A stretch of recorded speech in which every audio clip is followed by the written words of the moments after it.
All right, we are live. Oh, were we live before you said that? Or no? How's it going? Good. How you doing? Plato. Good to see you. Man, this is great. Isn't this is fun? great. What a great life we lead. So are you off the day? I have to teach later on. I'm teaching a class on St. Bonaventure. So I really enjoy that class. I'm no expert in Bonaventure, but I really love him and the Franciscan tradition, as you know. You'd be an expert in Bonaventure compared to all of us, I'm sure. Yeah. It's probably just that you know people who are super experts. Well, I know who he is, for example. You know, some people don't even know that. So, but you do. You know who he is. Do you have a class? Actually, I know what he's the patron saint of. Bowel issues. True story. Is it really? Thomas Aquinas, patron saint of universities. Wow. Bonaventure. Let's see. Bonaventure is the patron saint of enter. Let's have a look here. Bowel disorders. Is that it? There's usually a long list. Is that the only thing? I don't know, but that is so funny in like the arguments, you know, back and forth between Thomists and Franciscans, how that's never come up. Well, there's some story about him. I forgot the details about him doing the dishes and being a humble man. So, Matt, it makes sense. Yeah. Well, you were emphatically saying bowel issues. I had the camera on Dr. Plato. Can we do another one of you doing that so someone can take it out of context go and put for it somewhere? Yep. Ready, set, Bowel issues. Okay, we got it. Great. Good. So is the whole class on Bonaventure? Yes, the whole class. Wow. So it's a cross-listed class. It's history, theology, and philosophy, and it's part of the Franciscan Studies minor at Franciscan University. So they have a Franciscan Studies minor there, which is great. Maybe someday they'll have a major. That's the hope, eh? Yeah, that's the hope. For me anyway. I've only ever read Journey of the Mind to God. Yeah. And I remember when I read it, it was like, this is like mysticism. Amazing. In the way that you think of Eastern mysticism, but Christian. Yeah, and he combines, I think, the best of the sort of scholastic analytical mindset is behind everything. You can see it. Like he wrote the sentence commentaries like all the students of the day, right? And then he became Minister General of the Franciscans. And then he started writing a lot sort of different style. I mean, he was also an arts master, so he learned how to do that as well. The grammar, logic, rhetoric, that kind of stuff. And he wrote these amazing pieces which are not in the disputed question form.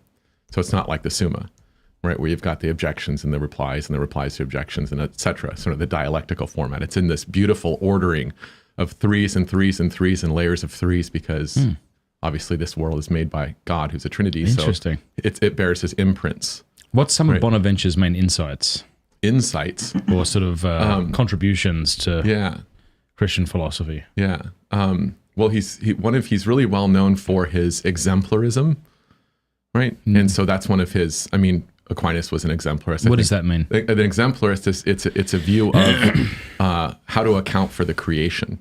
So the creation, yes, of course. So the creation is rational, and so God thought about it logically prior to when He did it. Yes, right. And so He had divine ideas, and those divine ideas are the exemplars of everything that He made. Yes, now I know. Right, and so He knows those divine ideas because He knows Himself. So in knowing Himself in a certain way, of course, He knows how all the infinite ways in which He could be participated in. Right, and so He knows those things logically prior to the creation. Pterodactyls. Exactly, pterodactyls, redness, lions, Matt Fradd. Bread, perfect bread. Yeah. So, but that's something he shares with Aquinas, unless he explains it differently. They differ in certain ways, which is really interesting. And then, of course, Scotus differs in an interesting way. So I find sort of as a non-expert looking back into the scholastic era, right? I always find it really fascinating to compare those three: Bonaventure, Aquinas, and Scotus. I think they're kind of the big three. And I think where they agree is the sort of center of our Catholic intellectual tradition. And where they disagree is really interesting. Do you ever meet people who are open to converting to Catholicism, but things about Aquinas and his teaching that don't actually have to be believed as he states them are obstacles to them becoming Catholic, and at which point you introduce them to Bonaventure and Scotus? Yes. No, that's totally true. There are things like that. I know that some of my friends that I went to Talbot School of Theology with, where I did my master's, you know, J.P. Moreland and Doug Guyvett and all those people, Scott Ray, William Lane Craig is a research professor there. So I remember one of my friends who went to Notre Dame, he told me that he just couldn't become Catholic because of the doctrine of the divine simplicity. And when he explained it, it was Aquinas' explanation of it, which is a very kind of, I guess, very strict view, you could say. Yeah. So just there's absolutely no conceivable aspects or parts in God whatsoever, and that's what it means for him to be simple. right? I mean, the minimal commitment that everybody, Bonaventure, Scotus and Aquinas all agree on, right, is a little bit less strict than that. So you can take it more strict, or you don't have to take it more strict, but it's the idea that God, being simple, has no parts, and so he can't be composed or caused to be made, and he can't be decomposed or caused to be unmade, right? And so there's this sort of simplicity or non-complexity, right, in the way that, satisfies he's first cause or uncaused caused, or so he takes it in a strict way, and this friend of mine, he couldn't see that, the truth of that. And interestingly, there's an article written by Peter Simpson, who I really like. I really like a lot of his work. He's got a great website called Aristotelophile. And you can that's huge. You can go to his current work section. He's got a lot of free translations of lots of interesting stuff there. Yeah. But he wrote an article, and I can't remember who he wrote it for. Maybe Crisis, maybe not. Anyway, it's called "Have You Tried Scotus?" And it tells the story of Anthony Kenny, the famous agnostic, an ex-priest. And Anthony Kenny tells the story of how he was in seminary, and he ran into lots of problems with how to understand transubstantiation. And when he spelled all of his problems, it was because he was only taught the Thomistic view of transubstantiation. And so he couldn't overcome that. In this article, Simpson's explaining if he would have known about the Scotistic view, right? And don't ask me to explain it, because I couldn't do that off the top of my head. But if he would have known that, then it would have been an option again, like you said, where we don't have to just go with one doctrine. I mean, I think Aquinas himself would be a fan of the plurality of our tradition, and I think it's really important, that plurality. Yeah, that's a good point. Yeah, because we're finite. But I'm sure a lot of Catholics struggle with that, right? Because especially converts to the faith, they just want a final definitive answer on all of these many things, especially if they come from a Protestant background where they've been given all this different information. They want everything kind of neat and tidy. But now we're kind of saying, well, that there are actually different takes on things and allowances. How do you kind of reconcile that, and why is that a benefit? Yeah. I think we all are sort of naturally dogmatic, right? We want to know the absolute truth, and we want to know it absolutely certainly. And we don't want to compromise that, and we want to rest there. But I think that there's a pride that's always involved with that, where you could maybe contrast being properly dogmatic with being ideological. So being ideological is where that particular way of stating it, right? There's no other way to understand it, no other way to interpret it. You're not going to be open-minded to hear somebody else, right? And so it's like you're almost proud, right, of possessing the truth. It's sort of like you have a possession of the truth, right? As opposed to you've been given this truth, right? The dogmas that we believe have been given to us. We take what we've been given and we hand them on. We can't create those. We can't invent those, right? And so I think that the idea of there being a plurality in the tradition is that we're at the absolute limits of trying to use our mind, right? Not to possess the truth and know it like that, but to raise our minds to God, who is the truth. And so we want to be contemplating him. And so I love the Bonaventurian angle on that, and Scotus perfected that as well, which is theology itself, this science, right, of the truth, right, about God is for the purpose of loving God. So that's the ultimate purpose, is to love God. It's a practical thing in that sense. The pinnacle of Christianity isn't to be able to refute Protestants succinctly. Then. Exactly. Exactly. To love God. Exactly. And so that's why St. Francis famously said, right, hey, if you're studying it is extinguishing the love of God, then stop doing that. But if it doesn't extinguish the love of God, that's fine. The famous letter to St. Anthony. Is it okay if we teach the brothers theology? I don't know about this. Yeah. So Francis, warned about this, because it can puff us up. Knowledge puffs up. Yeah. And so it becomes a temptation, I think. Yeah. Right. And so we have this, pride in possessing the truth. And I think, I can reflect on myself when I was a Protestant. I think I had that a bit. I was a rationalist. Okay. Right. That's how that was sort of the last thing I had to overcome when I became a Catholic. And I think there's a lot of, if I remember some of the comments on some of the last time we were talking, is some people, when I said this, right, they said, oh, he doesn't think faith and reason are connected, or he thinks it's just faith alone. Yeah. I'm gonna bring this up to your mouth a little bit. Sure. And so I think that what's it mean to be a rationalist doesn't mean, right, that you think, to deny rationalism doesn't mean you're disconnecting faith and reason, right? It means things like, well, the Trinity, can you comprehend that? I mean, what's it mean for, there to be one being, right, infinite. In three persons, right? What's it mean for there to be an infinite being, right, who's omnipresent, omnipowerful, right? What's it mean for these things? Like we can't actually comprehend that. And what's it mean for in the real presence of the Eucharist? What's it mean for Christ to be non-dimensively present in every particle, right, all over the world in the consecrated host? What's that even mean? How do I understand that? I can't, right? And so I think that dogmas like that, the central dogmas of our faith, exceed our ability to understand and comprehend. But what reason can do, and this is straight from the Summa, and I read this right before I converted, it was really important for me, is reason can show you that it's not impossible to believe those things. Yeah. And that's important. That's a very important contradictory. thing. Yes, they're not inherently contradictory, and the arguments that show they are all fail. And so then you're left with a mystery. And we have to believe these things are mysteries, and if they're not mysteries, right, then we don't understand them as they should be, which is beyond our comprehension, right? But we can see. So maybe an analogy is, you can look way over there at a hillside and you can see there's somebody there. Yeah. You can see it's not an elephant. This is Aquinas' argument for why we can know God exists in a particular way intuitively. He even uses that example. To know that somebody is approaching is not the same to know that Peter is approaching. Yes. That's the exact words he uses. Wow, I didn't know that. It's like, someone's coming, but you don't know who specifically it is. And so that's to me a mystery. It's like you know something, but you know something beyond what you know, which is... I think that's a brilliant and beautiful paradox of human reason. Human reason itself transcends itself, right? It's like we can know there's stuff beyond what we can know, and we really know that there's stuff beyond what we can know. Isn't that kind of startling to me Say it when again? I think about that? We know with our reason that there's stuff beyond, right, what our reason can know. It's not nothing. The stuff beyond our reason isn't nothing. Okay. It's not. So in other words, reason can see that there's stuff beyond it. Is it even on a natural level, you mean? Yeah, on a natural level. Yeah. So we can see mysteries. Right. We can see mysteries naturally, like space and time, physicality, and we can see supernatural mysteries, like the nature of God, right? The incarnation, the hypostatic union, the real presence, right? The inspiration of Scripture. All these things are, to me, supernatural mysteries, and they're similar to natural mysteries. If you look in a telescope, you can see that there's something there, and that if you had closer access to it, you could know about that thing. Yeah. But you can't at the present. Yeah. Where does the Franciscan tradition and the Thomistic tradition disagree most vigorously or most starkly? Where's one of the... That's a good question. A lot of when these differences come up, the students at Franciscan often they want to hear where do they differ? And again, I would just say I'm no expert in this matter, but I'm an avid enthusiast for the Franciscan school, especially Scotus, and so I know the philosophy part more than the theology part. But I mean, one important difference with Scotus philosophically, right, is how he understands the nature of human reason, right?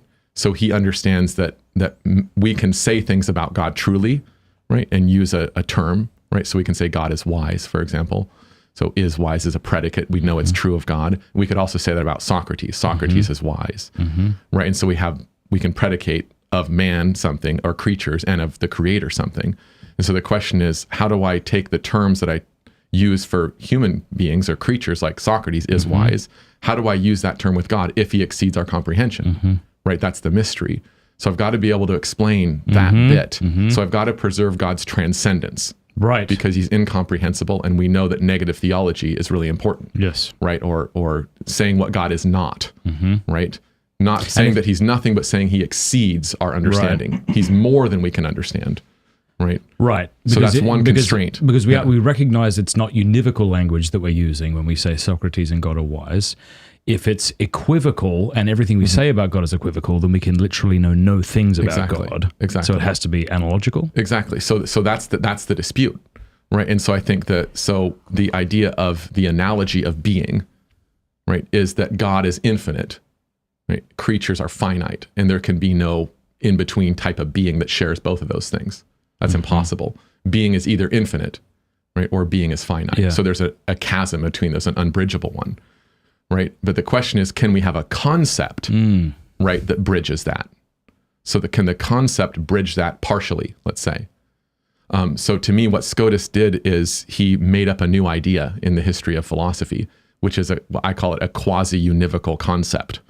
So the concept is quasi-univocal. And so you can talk about what wisdom is, sort of in a lexical definition. Let's say, knowing all the important stuff. Okay. Right? So Socrates knows all the important stuff. God knows all the important stuff. And so there's an overlap of the meaning of that, right? But obviously the way God knows all the important stuff is infinitely, and the way Socrates knows all the important stuff is finitely, full of errors, maybe some corruptions, but good enough for us to say that's true. And so we can say now, take the concept of wisdom. Now we can understand that there's a core to when we say it of God that's the same as when we say it of Socrates. Yeah. So that's quasi-univocal, but then there's part of the concept that isn't univocal. So maybe I could say that it's the mode of the wisdom, or the way the wisdom is had, or the way the wisdom is true of God. So of God, it's infinite. So here's an analogy that Scotus uses. So we've got a white light, a white on the pints with Aquinas thing, a white on your mug, and that's a quality, right? But the quality comes with some sort of intensity. So the whiteness is the quality, and the intensity is the mode of the quality. That's what Scotus would say. So there is no such thing as a whiteness that has no intensity. All whiteness that's real, that's actually instantiated, has some intensity. Well, it's the same with being. And by intensity, what do you mean? Like the brightness, roughly, of the white. So like that in the way brighter. we use intensity usually. Yes. Yeah. So Yes, that like, light is a more intense. Exactly. Okay. Exactly. Maybe it's like brighter white or something like that. And so then we have a distinction between the mode of whiteness and the whiteness itself. But there can be no real whiteness that doesn't have an intensity. Because if it didn't have an intensity, it wouldn't be. It wouldn't exist. Anything. It has to have an intensity to exist, right? But here you're not As just white. You're not just talking about like on the visual spectrum or something physical about it, are you? No, that's physical. Yeah, the That is what you're intensity talking of the about. white has to Okay. do with something. So I didn't know if you were using Yeah. a philosophical term that I was. No, not. I mean, just like whatever a person that knows, maybe they use a different term. Yeah, Like sure. artists have lots of terms for colors and their intensity and their hue and all this stuff. I don't Vibrancy know or that. something. Yes. Yeah.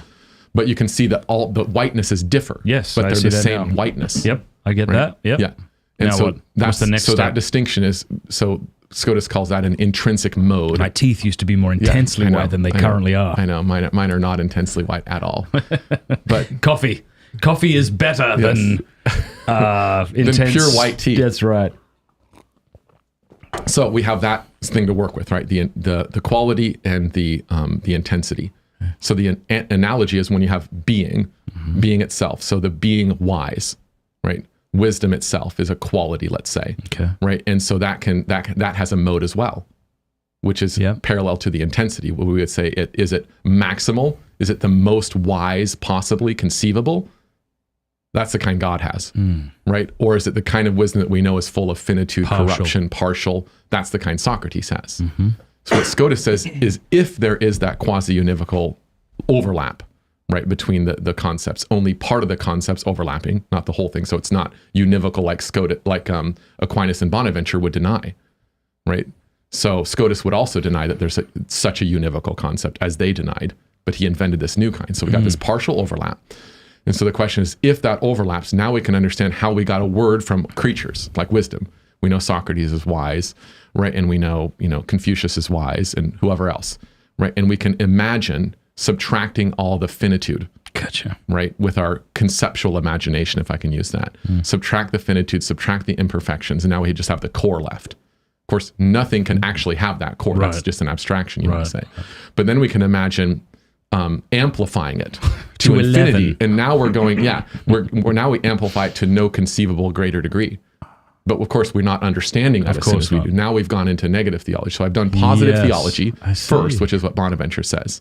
You have to do positive theology first. So you can now say God is wise. Yeah. Right. And then when we amplify it up, we're beyond what we can understand. Now we're saying he's wise in a way that I can't comprehend. I think that makes sense. So that is a difference that is right at the core, right, of the philosophy I find of Aquinas and Scotus. Now, let me say one more thing about that, is that the thing that a lot of students are worried about that I meet is when you say that there's a univocal concept of being, or univocal or quasi-univocal concept of being, it seems to remove the transcendence.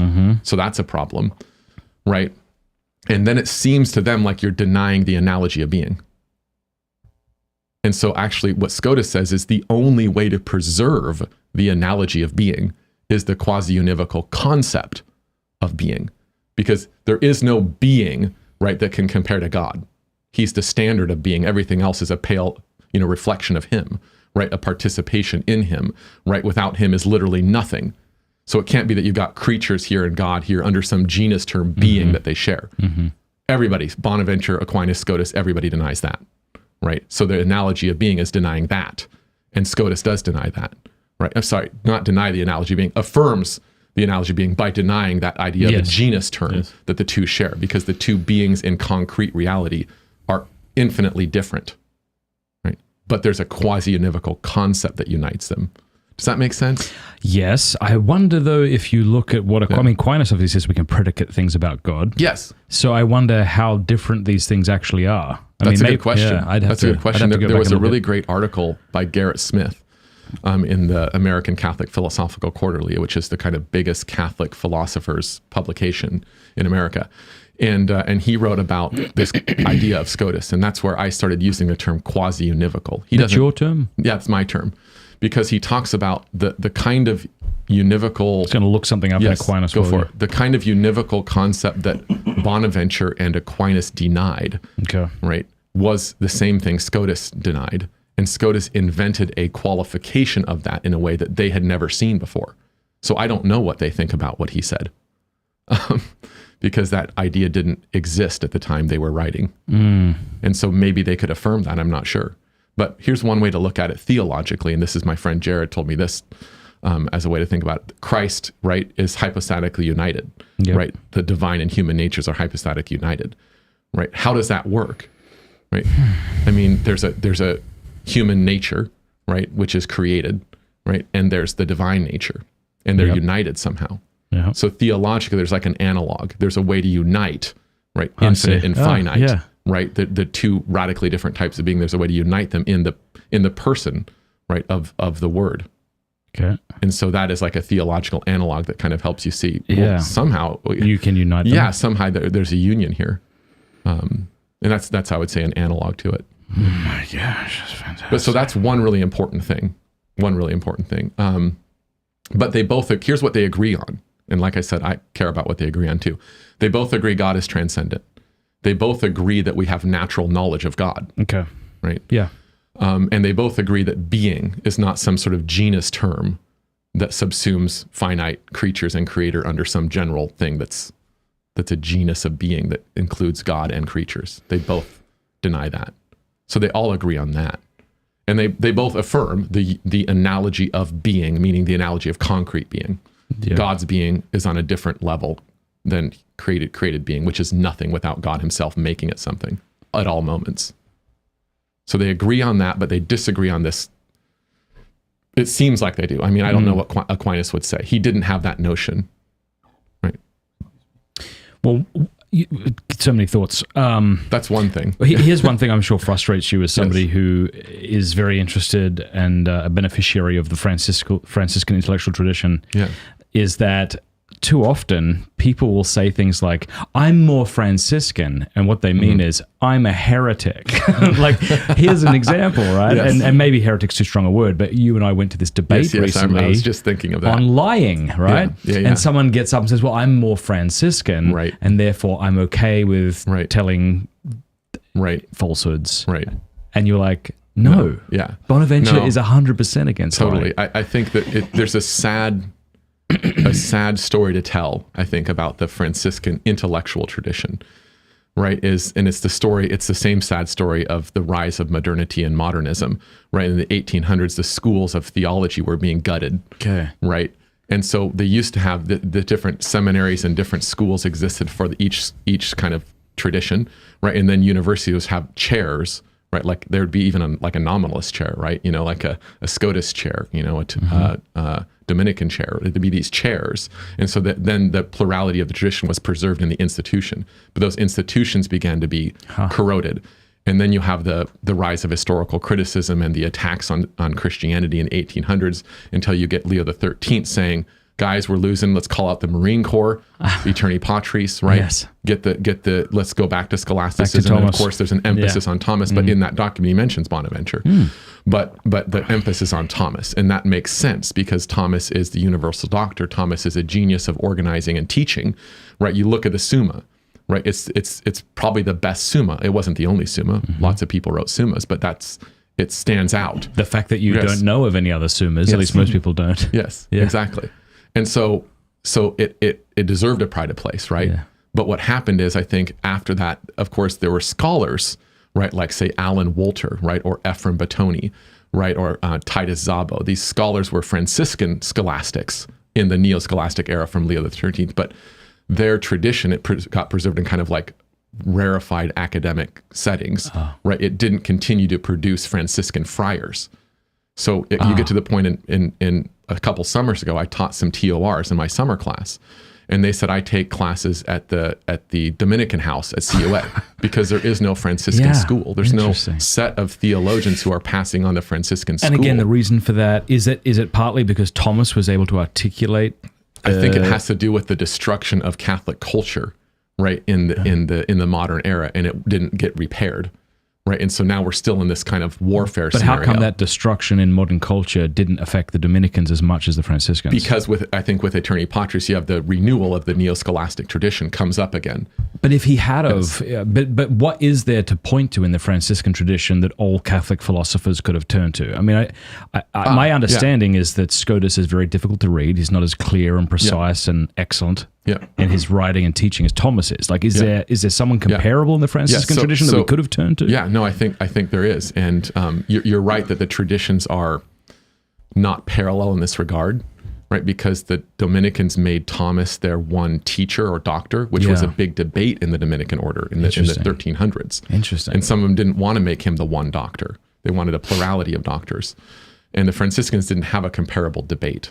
But as soon as Scotus lived his life and did his thing, right, he was sort of understood as with Bonaventure, right, as kind of the team, right, and then there were other kind of other Franciscan theologians and philosophers kind of got glommed around it, but there isn't a single right thing that you can point to easily. But if we hadn't lost our culture, there's all kinds of summas written by like Scotus's disciple, right, Antonius Andreas. Like he wrote a summa. It's very clear, right, but it's in Latin.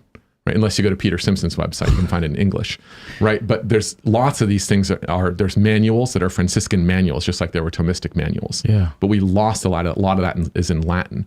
But nowadays, if you go, I would say a good start would be if you take Bonaventure's Breviloquium, which is kind of like his what is that word? Shorter summa or the summa of the summa, and like a brief treatment, right? It's a brief treatment of all of theology, but it's one volume. It's like that big, right? And so that has it's not in disputed question form. So it doesn't have, here's all the objections, right? Here's my long response and here's all the response to the objections. It's sort of like, just here's my answer on the question. So here's the question, here's the answer. Here's the question, here's the answer. Is it any good? Yeah, it's really good. It's really good. But it's not going to give you the kind of dialectical thing you want there. Yes. Right? It's interesting that you point that out, that there are multiple teachers within the Franciscan tradition, but, you know, for all intents and purposes, one in the Dominican tradition, because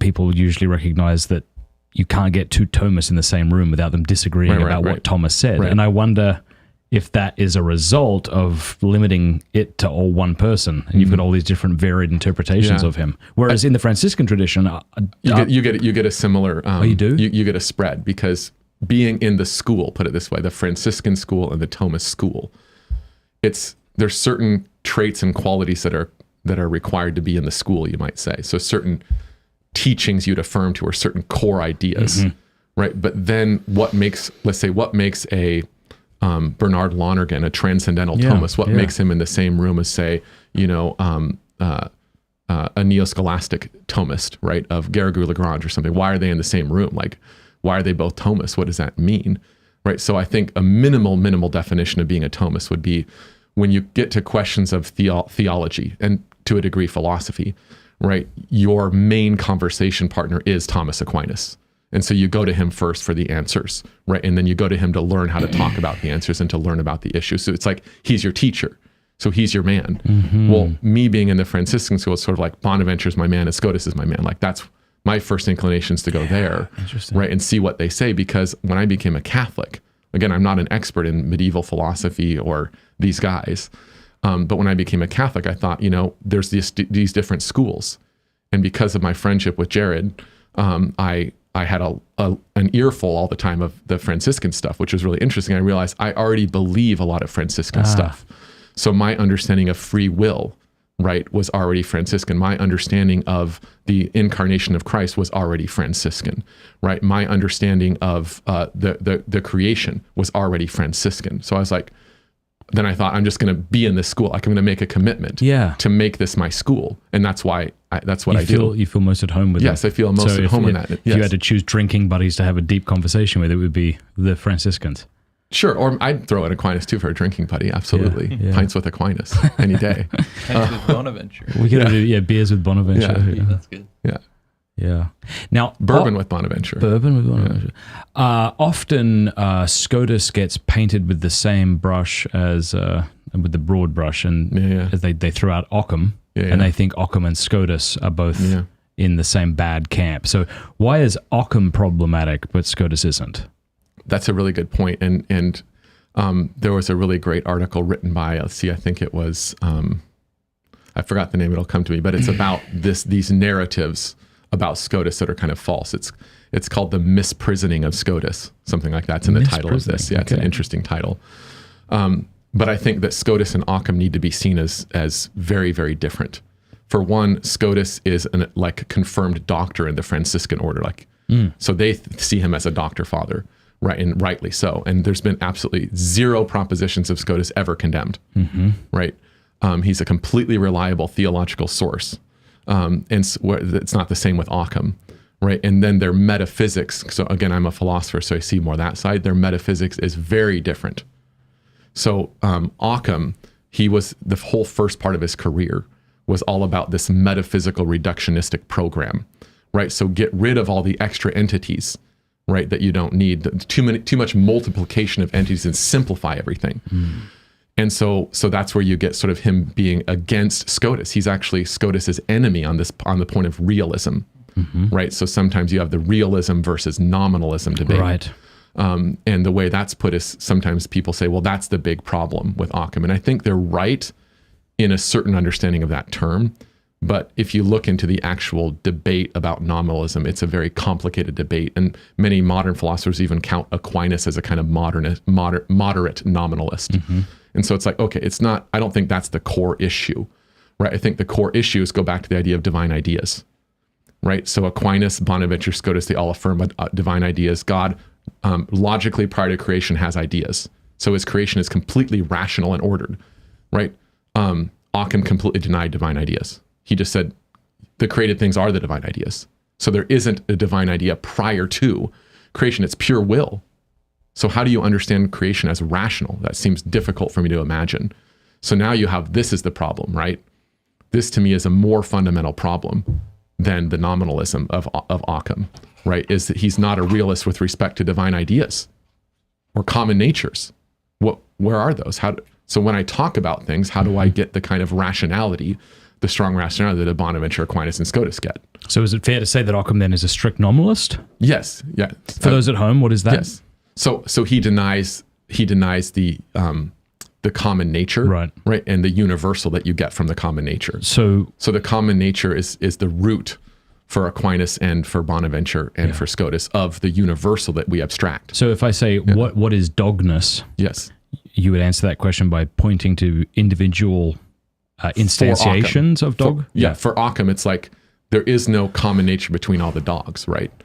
There's like it's just individual. Yeah, there's individual dogs, and we have a concept that ties them all together in a certain way. Yes. Which is the case. I mean, that is how, that even on... That's true. We need a concept. So the question is the concept a universal? Right. So if I say the concept is a universal, right, then I need some sort of, I say, well, what makes it universal? The fact that I made it a concept? And that seems to be Occam's idea? Or the fact that there's something out there that they share in common, that are really in common. Yes. So that's Aquinas, Bonaventure, What does Scotus. that do for the incarnation if for us to be redeemed, Christ had to take on a human nature if human nature doesn't exist? Yeah. Or am I wrong in thinking that Occam would say that? I'm not sure what he said about that particular point, but we could draw out the implications in this way. And it seems like, I mean, I don't know how to understand things without universals and common natures. That to me destroys philosophy in a certain way. He must have thought it did something good for God. Well, I know there is an article by Peter Geach that writes about Occam's theology, right? And the kind of the results of this nominalism are God is so transcendent for Occam and so mysterious for Occam, right? That he's beyond logic.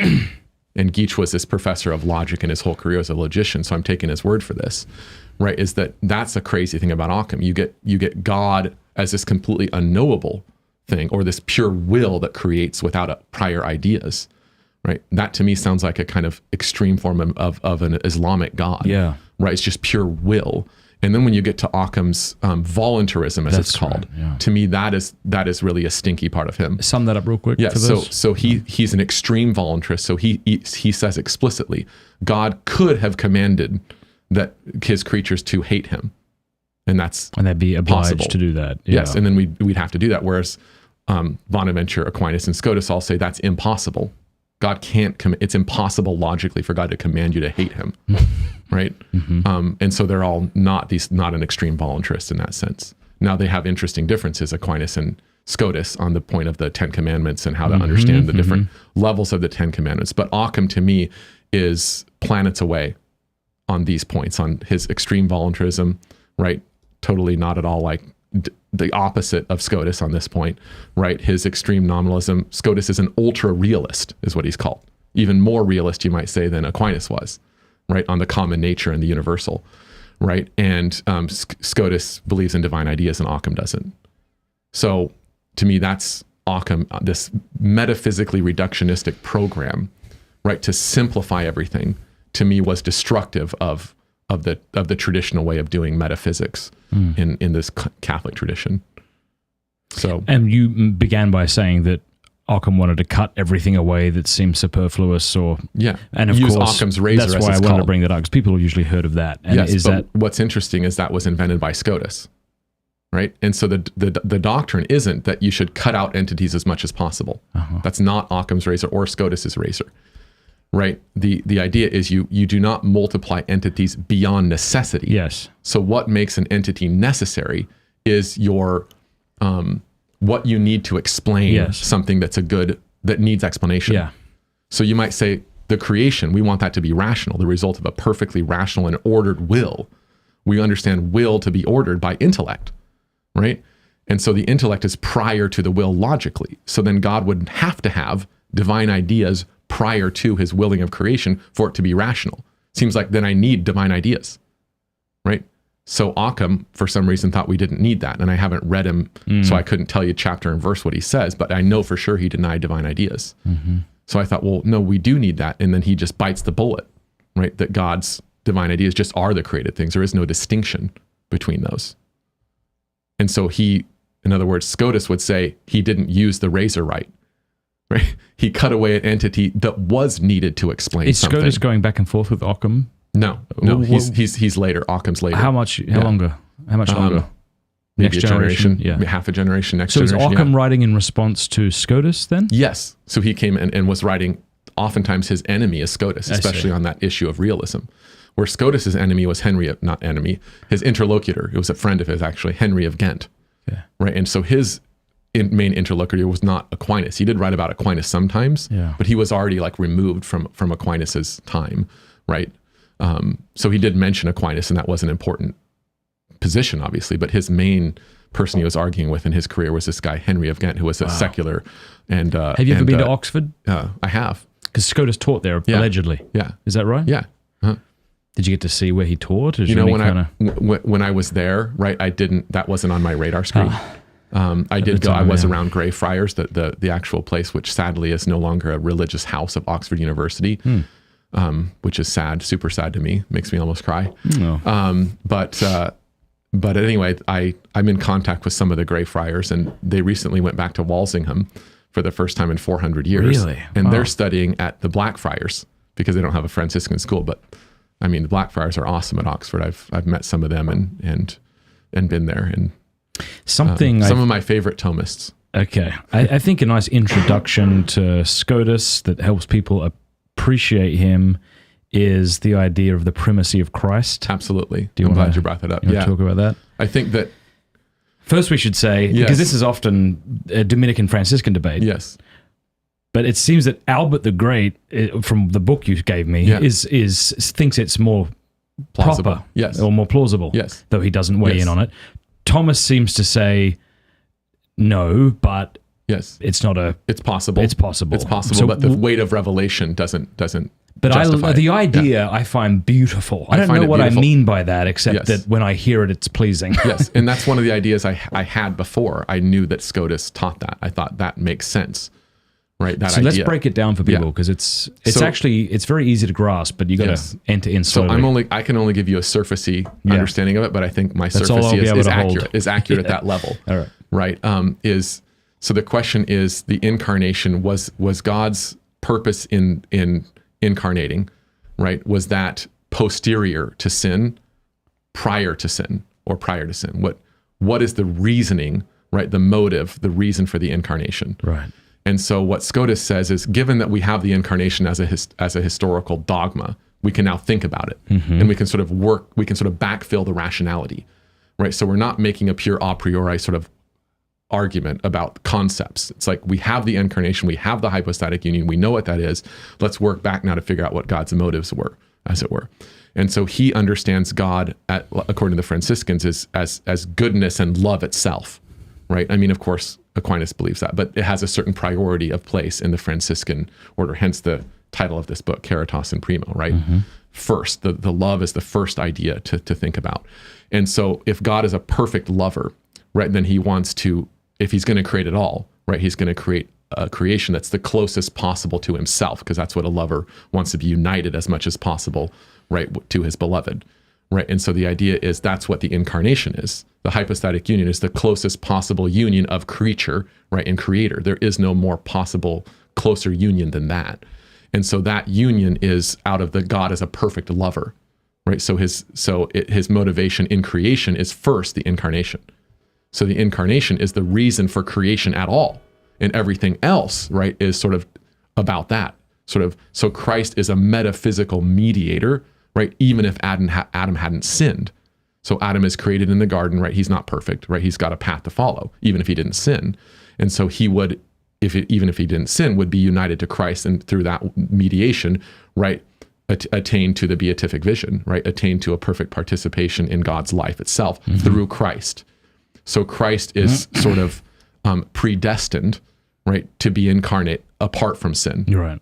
And of course, now that we did sin, right, he still serves as a mediator, but now he's not just sort of raising us to a higher level into the likeness of God, right? As Bonaventure is like hierarchizing our soul into God, right? But now he's first like reaching down even lower and redeeming us because we fell down into the dirt and sinned. So just if I can sum it up in a sentence in case people are struggling here, are we saying that the Franciscan school would say Christ would have become incarnate regardless of sin? Yes. The Thomistic school generally says that Christ became incarnate because of sin, and if there were no sin, he wouldn't have become incarnate. Yeah, so that it's an occasion for it. They wouldn't want to say that was the main reason, right? But that is the occasion. I think they would. I think Thomas would say it's the main maybe you're reason. right, yeah. Well, But you're right about that. They generally hold that because there are Thomists that do hold the absolute primacy. It's not, you don't have to reject it to be a Thomist. But it is distinctive of the Franciscan school. And let me say one more thing about Scotus that I find to be helpful is Scotus, I think a lot of people come to Scotus and forget that he is a Franciscan friar, right? He is a devout man, right? He is a theologian, right? He's a theologian in the Franciscan tradition. And so he has the Franciscan understanding that he got through Bonaventure, right, of the relationship of faith and reason. And so obviously he's a scholastic, so he thinks that reason has this exalted role, but reason's exalted role is, right, is the faith that seeking the understanding uses reason. So first we have faith, right, and we try to seek an understanding of, right, what we believe through reason. So he has that view of reason is connected intimately to faith, just like any scholastic, right? But seeing him first as a theologian and friar and a devout person is the right way to see Scotus, rather than the disruptor of the Thomistic, whatever. Project. I don't think Thomas would want to see us say that about Scotus, right? That he's the disruptor of this project, right? I mean, Thomas knew his limits, right? I mean, the famous story about the end of his life, right? He had that ecstatic vision. I mean, St. Francis had an ecstatic vision. And Thomas says, compared to what I just experienced, everything I wrote, which by the way is super amazing, right, is like straw compared to what I just experienced. Whereas in the Journey of the Mind to God, Bonaventure, his whole thing is based on the fact that St. Francis had an ecstatic vision, right? And that's what we're supposed to do. The journey of the mind to God is the journey, right, to be able to be like St. Francis, to be able to be a saint, right? And we're supposed to do that journey on earth as much as possible. And so my point is that Thomas knew his limits, right? And that Scotus was, first of all, a Franciscan friar, right? And to understand that should make us sympathetic and interested to hear his voice. And of course, he's famous for the defense of the Immaculate Conception, which is connected to that idea of the absolute primacy, right? So God is this metaphysical mediator. So he would save, right? Or because one thing you won't get if you don't have the incarnation is the Mother of God. Absolutely. And one thing that you will get if you have an incarnation is a Mother of God. Yeah. So it sounds like we're saying if there was no sin and Christ didn't, then Christ, if it's true to say no sin, no Christ, it's also true to say no sin, no Mother of God. So there's more you miss out on. Yes. Yeah. So yeah. Here's what Aquinas says in the Summa, and I'd love you to comment on it. This comes from the Tertiapas, question 1, article 3. I'm just going to read the sed contra and respondio. Augustine says, expounding what is set down in Luke 19:10, for the Son of Man is come to seek and save that which is lost. Therefore, if man had not sinned, the Son of Man would not have come. And on 1 Timothy 1:15, Christ Jesus came into the world to save sinners. A gloss says, there was no cause of Christ coming into the world except to save sinners. Take away diseases, take away wounds, and there is no need of medicine. Fair enough. Yeah, okay. And then here's just part of his respondio. He says, there are different opinions about this question. For some say that even if man had not sinned, the Son of Man would have become incarnate. Others assert the contrary, and seemingly our assent ought rather to be given to this opinion. The second one. Yeah. I can read more, but no, that sounds clear. So that's a line that you supported your statement. Yeah, that it sounds like you're saying that this is the primary reason. Yeah, where it seems like Scotus is definitely saying contrary to that, right? Yeah. That if there was no sin, there would have been an incarnation, and we know that based on our understanding of the incarnation. In other words, the perfect union, the hypostatic union, right, is the closest union of a creature and a creator that's possible, right? And so that would be first willed by a perfect lover. And so that would require, right, a Mother of God. And so Mary was predestined as well. So you have the predestination of Mary, right? And then by that, Scotus is able to argue for the Immaculate Conception in a way that was new, right? And so we basically argued that, again, the same sort of reasoning is God would be the most perfect Redeemer. So the most perfect Redeemer, the most perfect Savior would save in all the kinds of ways in which somebody could be saved. I see. And so being saved as Mary preservatively from original sin. So she was saved preservatively from original sin. She would have contracted it if there wasn't this act of the Savior, right, to preserve her from original sin. So that's a different way than all of us are saved. We're not saved that way, right? And so the perfect Redeemer, he says, would redeem in all the ways he could redeem. So he did. I see. And so that's one of the main arguments. That's great. I didn't realize that it was his understanding of the primacy of Christ that helped him articulate the Immaculate Conception. It's again from that idea of God is love. Yeah. Right. God is love and God is the perfect lover. And so his created order, right, is going to be a perfect order for love and of love. And I think that is a key to understanding creation for Bonaventure and Scotus. And when I say these things, it would be wrong to hear me as saying, and Thomas doesn't believe this. Of course. Because sometimes they agree, but there's a matter of emphasis that's different. Yes. Right. And I find the emphasis to be placed in the right way with the Franciscans. That's how I feel. And when go back to the issue of divine simplicity, for example, like Scotus has a very different view of divine simplicity than Aquinas. So Scotus has, I call it the subtle view because he's a subtle doctor, right? So he does not eliminate all conceivable kinds of complexity in God. He eliminates the kind that would threaten the doctrine of simplicity. And so he allows a kind of multiplicity, you might say, or complexity in God, but it's not the kind that it's possible for there to be a metaphysical separation in God. So they're not parts that are separable. It's like triangularity and trilaterality. So being three-sided and being three-angled, those are not the same, but those are metaphysically inseparable. You can't be a triangle without having both of those, and so those are aspects of a reality that are metaphysically inseparable. Even God cannot separate those. Tell me what you think about this analogy. improve it if it's terrible. Yeah. I was trying to think how you ever tried to see something far off in the distance and Yes. someone's trying to tell you where it is and you can't quite see it. Yeah. And maybe somebody says, well, you see that thing over there, look at the top of that, now go straight to the right over there. And you might be like, I don't see it. Someone might have a different way of seeing that Yes. same thing. Like that's your starting point, and then it gets you Yes. to the same thing. Yes.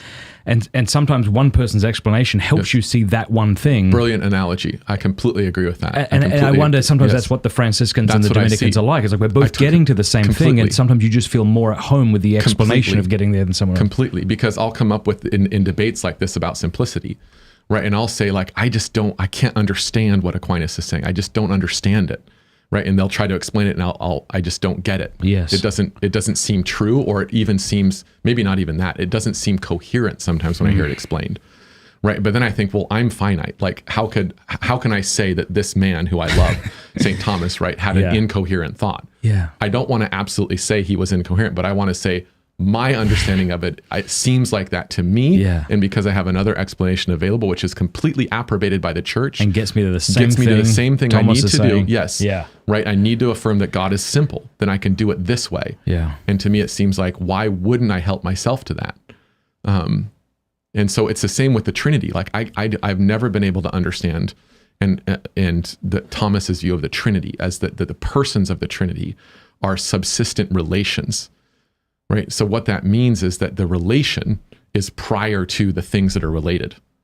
So when I think in order Logically prior. Yes. What does that even mean? So normally the way we understand relations as a sort of metaphysical idea, right? Even if we don't think of it as metaphysics, if we haven't like done it explicitly like that, but we think there's no such thing as brotherhood if there aren't two brothers, right? I mean, for there to be brotherhood here, for there to be real brotherhood, a real relation here, there has to be the relata, as we say, for there to be the relation. So the relata are prior logically to the relation.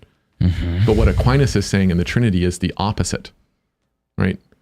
And so I understand it's the Trinity. So at some point we're going to help ourselves to tools that go beyond our thinking. But that's a tool I don't understand using. I don't get that. And so when I look at Bonaventure and Scotus on the Trinity, it makes more sense to me. Can you lay that out a little? So the typical way that the Trinitarian discussion goes is like, well, you can, start with be more Western or you can be more Eastern. That's sort of the typical way. I mean, that's oversimple, but it's good to start there, is that the Western view was like Augustine. You start with God as one, right? He's radically one. He's radically simple, right? And so you go from there and try to understand how that's consistent with three. So you start with one and try to get to three, right? And the Eastern is, you might say, kind of start with three and try to make sure that they stay one, right? And so what you're trying to do in Trinitarian theology is avoid the Scylla and Charybdis, right? Of tritheism, Okay. right? And modalism. I see. Yeah. So you want to say, Yes. So you want to say what Bonaventure says. This is a nice formula, I think. God is one because he's three, and God is three because he's one. Okay. So you want to be able to understand that mysterious line. Okay. And so that I take to be the goal of Trinitarian theology, is to understand that. Why statement. is God one? Because he's three, Yes. Plato. Yeah. So the idea is that, so again, I'm not a theologian, right? This is off the top of my head.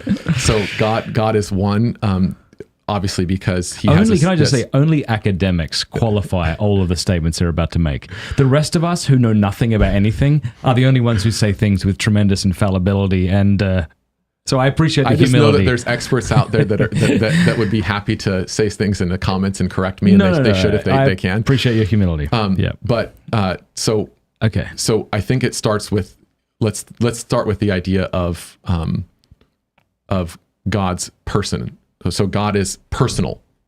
The one being of God is personal. Which means what? Which means he has an intellect and a will, let's say. Okay. Or a memory, intellect, and will. So he has similar things that we have. So that's Augustine's analogy is, right, the psychological analogy. So we have a memory or consciousness, the power of consciousness. That's my gloss on what he meant by memory, right? It's not just a repository of past facts or something. It's the power of consciousness, the power of thinking, and the power of acting, right? Or loving. And so those powers are all three aspects of the human soul. And so that's the image of God, according to Augustine. I see. So so to maybe muddy the waters, but to help me understand the analogy, you're three, because you're one. Like Yes, your oneness exactly. holds your threeness together. Exactly, because I'm one soul, and that soul is three powers of inseparable, metaphysically inseparable. So back to Scotus, using one of his famous tools. Remember I mentioned triangularity and trilaterality? Yeah. So he has a special term for the distinction between the trilaterality and the triangularity, because they're metaphysically inseparable, meaning God can't even separate those two, and they be real, right? But they aren't the same thing. Yes. They're not identical to one another. So he calls that a formal distinction, Scotus. So those are distinct formalities or ratios. So aspects of a reality that are distinct in the reality. I see. And my mind picks up on that. Without the thing separating. Without the thing being able to be separated. Yeah, we can't. And so Bonaventure has the exact same term when he does his disputed questions on the mystery of the Trinity. He calls it a distinction of reason on the part of the thing. So obviously, from Aquinas, Slow down for me. I'm slower than you are. Say it again. So a distinction of reason on the part of the thing. Okay. So the thing in this case, our example is the triangle. Yeah. And the distinction of reason is we know that the ratio of triangularity is not the same idea or ratio or concept as trilaterality. Yep. And so the distinction is rooted in the thing itself, in the triangle. It's not that my mind made it up. Gotcha. Like the morning star and the evening star. That's a distinction of reason. Okay. Not on the part of the thing. It's on the part of us, right? Because I talk about Venus in the morning or Venus in the evening. It's Venus. I see. This is one thing, radically one identity. But that's a distinction of reason only in our minds, not on the part of the thing. Yes. Right. And then there's of course the distinction, say, between this mug and the coffee in it. Yes. Those are metaphysically separable. And unfortunately, they are completely we will have to separable at this refill point. soon. So that is a distinction on the part of the thing. What is substance and accidents then? Is that a formal distinction or? Yeah, that's a good. We don't have question. to go down there until you want to finish the Trinity. But let's finish the Trinity. Maybe we can get back to that. So finish the Trinity. Let's get that done. So you ask how is he three because he's one? That was the question, right? Yep. So God is a personality, put it that way. I don't know how many right now, but we already know he's a personality, right? Because he has, right, the image, right, of memory, intellect, and will. So I already know that. That's his oneness. He's one personal being. How would you know that? Right? Unless he's revealed himself. Is that how you know that? Well, we do know it because he revealed him, and now we're working back to explain the sort of reasons for the Trinity. So it's not natural theology. Yes, that we're gets us not to a doing personal natural God. theology here. Yeah. So I think, side point on Bonaventure, when you read Bonaventure, like in the Journey of the Mind to God, right, there's trinities everywhere. And of course, he connects them to the Trinity. But he's not telling us that if we hadn't known the Trinity, you could have just worked your way up naturally to get the doctrine of the Trinity, right? But he's saying there is traces, as he puts it, or vestiges of the Trinity in everything, right? So you can see in every creature, right, there's power, wisdom, and goodness, right, in the creature, or there's causes, right, to its being that are related to power, wisdom, and goodness, which you can already hear those terms already relate in a special way to the persons of the Trinity: power, Father; wisdom, Son; goodness, Holy Spirit, right? So he makes that connection directly, but he says that connection was there in reality before I made it, because I know the Trinity, right? And so the Trinity is in everything. So I think it's wrong to read Bonaventure as arguing sort of from natural theology to the Trinity, although it might seem like that if you encounter him. I think it was Richard of St. Victor who perhaps tried that. Yes. Well, either Hugh of St. Victor or Richard of St. Victor. I think it's Richard. Yeah, and I think it was the lover, beloved thing. I couldn't comment on what he was trying to do. Maybe he did that. Again, I'm not an academic, so he absolutely infallibly did. I would guess just from my knowing that the Victorine school, Hugh of St. Victor, Richard of St. were super important to the Franciscans and Bonaventure. Right. Okay. So it might be more nuanced. Yes. It could be correct. Right. And even if you're correct, what Bonaventure is doing isn't that. Yes. But I'm thinking maybe he was doing what a lot of scholastics were doing at that time, which is kind of like Anselm, where you're like, we already have the revelation, and we're sort of like going back to find the reasons that are already in it, and then working up. So it looks like an a priori argument. But it's not. Yes. That's why I would guess. No, that's important to know that Bonaventure doesn't do that. Yes. It's a mystery. Richard of St. Victor is about to come into the story, by the way. Here we go, Richard, Dicky boy. So why is he one? Why is he three? Because he's one. Well, the oneness of him includes personality, right? So how does that get you three personalities, though, right? And so that raises the question of what is a person? And so Boethius had a famous definition, right? A rational substance, right, of an intellectual nature, right? So Richard of St. Victor slightly changed that, right, to a rational existence. So an individual substance of a rational nature. That's Boethius. Individual substance of a rational nature. Okay. Richard of St. Victor changed it to an individual existence of a rational nature. So now the term is not substance, but existence, right? So we can maybe say like act of existence. Okay. So now if we understand the act of existence, right, as the termination, this is going to be complex, as the termination of a being, right, of a being, right, of a being acting, right, according to its nature, right? Then we have God's a personality. So we have the Father, right, and this is exactly what Augustine tries to do, right? The Father is the unbegotten, right? And so he is, you might say, God with the power to think about God or the power to love God is just that power that's already there. So there's no begotten. He didn't come from anything. You might say there's no divine causality, right? So he's the personality of God, ready to think about the personality of God. From all eternity. Yeah, from all eternity. And the Son is the God himself, the personality of God, thinking of God. So he terminates in a different place, right? Does that make sense? Yes, it does. Okay, so he's a different person because the term of his act of being, right, is different. And the same with the Spirit. The Spirit is God accepting God's self or accepting his own identity, loving himself, right, for all eternity. And that's a different term. Knowing and loving. Yes. So you have the natural mode or the intellectual mode of God's being, right? And that terminates in a different place, right, than his voluntary mode of being, right? But we already know he has those modes of being because he's a personality. And we knew that before we started counting how many acts of existence there are. Does that make sense, kind of? Yes. Okay. Yes, it does. So what you get with a Bonaventurian view is more emphasis on the individuality of the persons, okay, as terms, right, rather than as subsistent relations, right? Now, of course, none of those would be unless the other ones were. So that's the question. The next question: how is he one because he's three?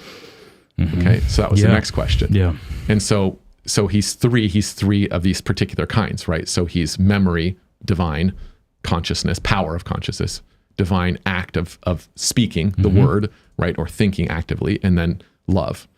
And so those three acts of existence, right, are only united because, again, their personality in general. You can't have intellect without something to think about.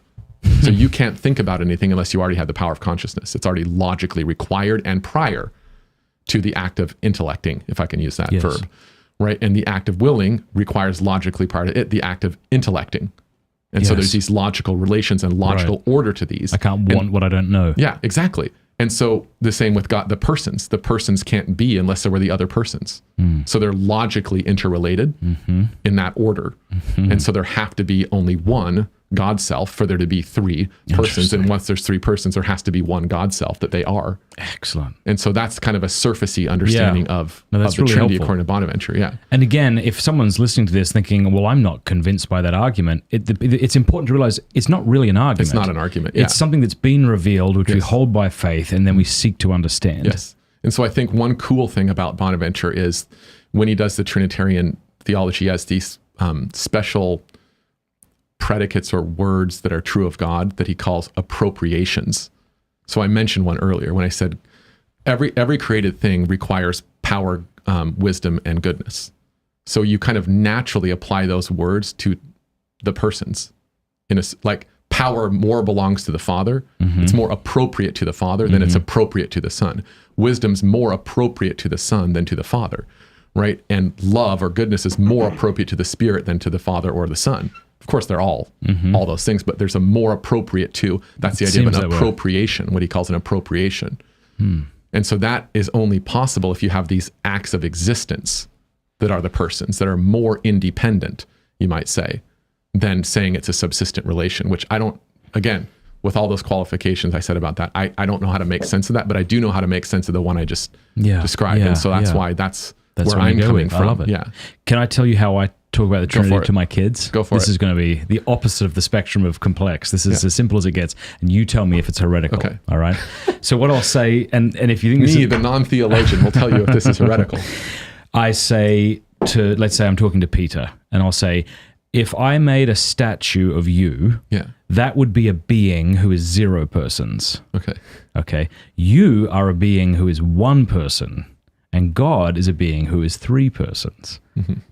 That is so simple and not terribly helpful, but perhaps more helpful than if we start using shamrocks and analogies like ice and gas and water that lead to modalism. Yeah, totally. Well, how do you, if your daughter was to like ask that. you to explain the Trinity, what would you say? I mean, I would use Chesterton's line from Everlasting Man to begin with, which is the Trinity is just the logic of love, right? And of course, that sounds like Richard St. Victor, and it is, but he wasn't the only person that had that idea, right? That's Augustine, right? Go into yourself and notice, right, that there's a self there for you to love, right? There's a self for you to think about so that you can love, and then it's an act of loving him. So like you love yourself. Just beautiful. So that's how he gets to the Trinity here, right? Then he reflects up there. So Chesterton said the Trinity is the logic of love. Love requires, you could say, as an idea. Now we wouldn't have been able to say that statement unless we had already known that God was a Trinity. Like why isn't it like 1,000 people then, or an infinite number of persons that love each other? Isn't that more love?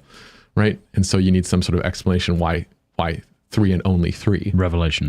Yeah. So we need some help there. So to draw this point out that we've kind of been skirting around, I really like this idea, and it's often brought up in the theology of the body and things like that. But you have, God from all eternity has loved the Son from all eternity has received that love and given it back to the Father, and this love is whatever you say, so complete, perfect that it is another person. Yes, the termination. We've been made in the image and likeness of God. And when a husband gives himself to his bride, the bride receives that gift, and that receptivity isn't passive, it's an active receptivity by which she actually gives back to the husband.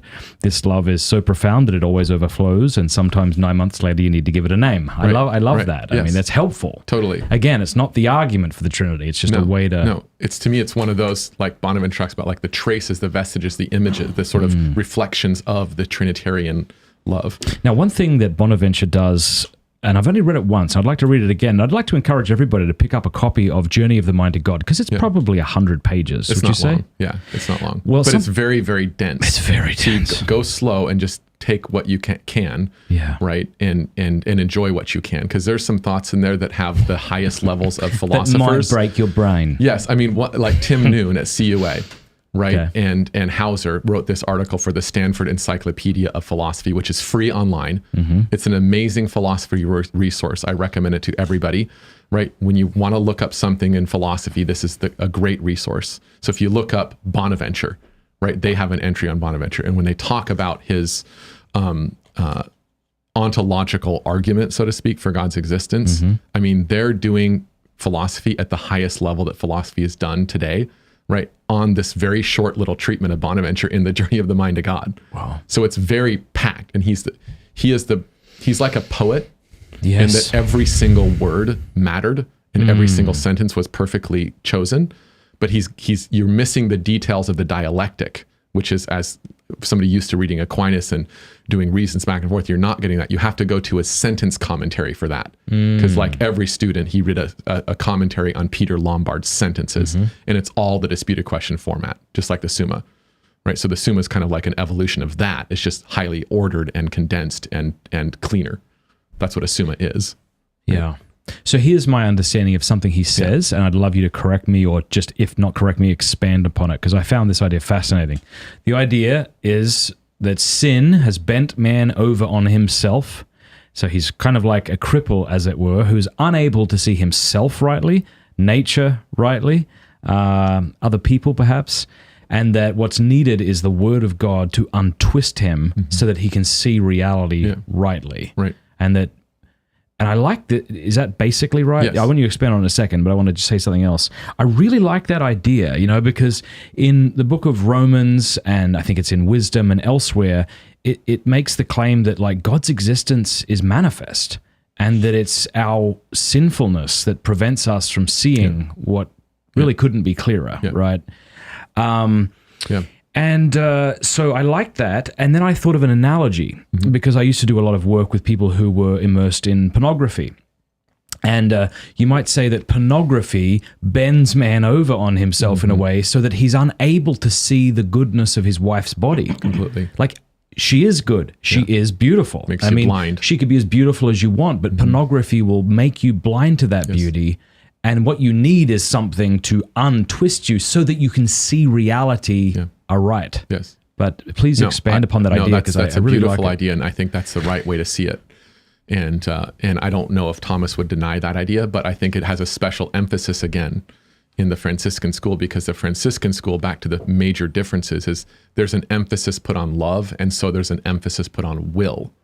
Right? It's not will to power. It's not Occam, right? It's not Nietzsche. It's not anything. It's will means love, right? The desiring part, right? That is supposed to love God for God's sake. That's the emphasis for the Franciscan schools, on that part of man, right? And so, for example, philosophy itself, reason itself, there is a method that's philosophy, right? It has an end, right? Of course, that end is the love of divine wisdom. That's what the word philosophy means, right? Philosopher, right? And so loving divine wisdom, that's the end. But what Bonaventure says is that can never get to the end.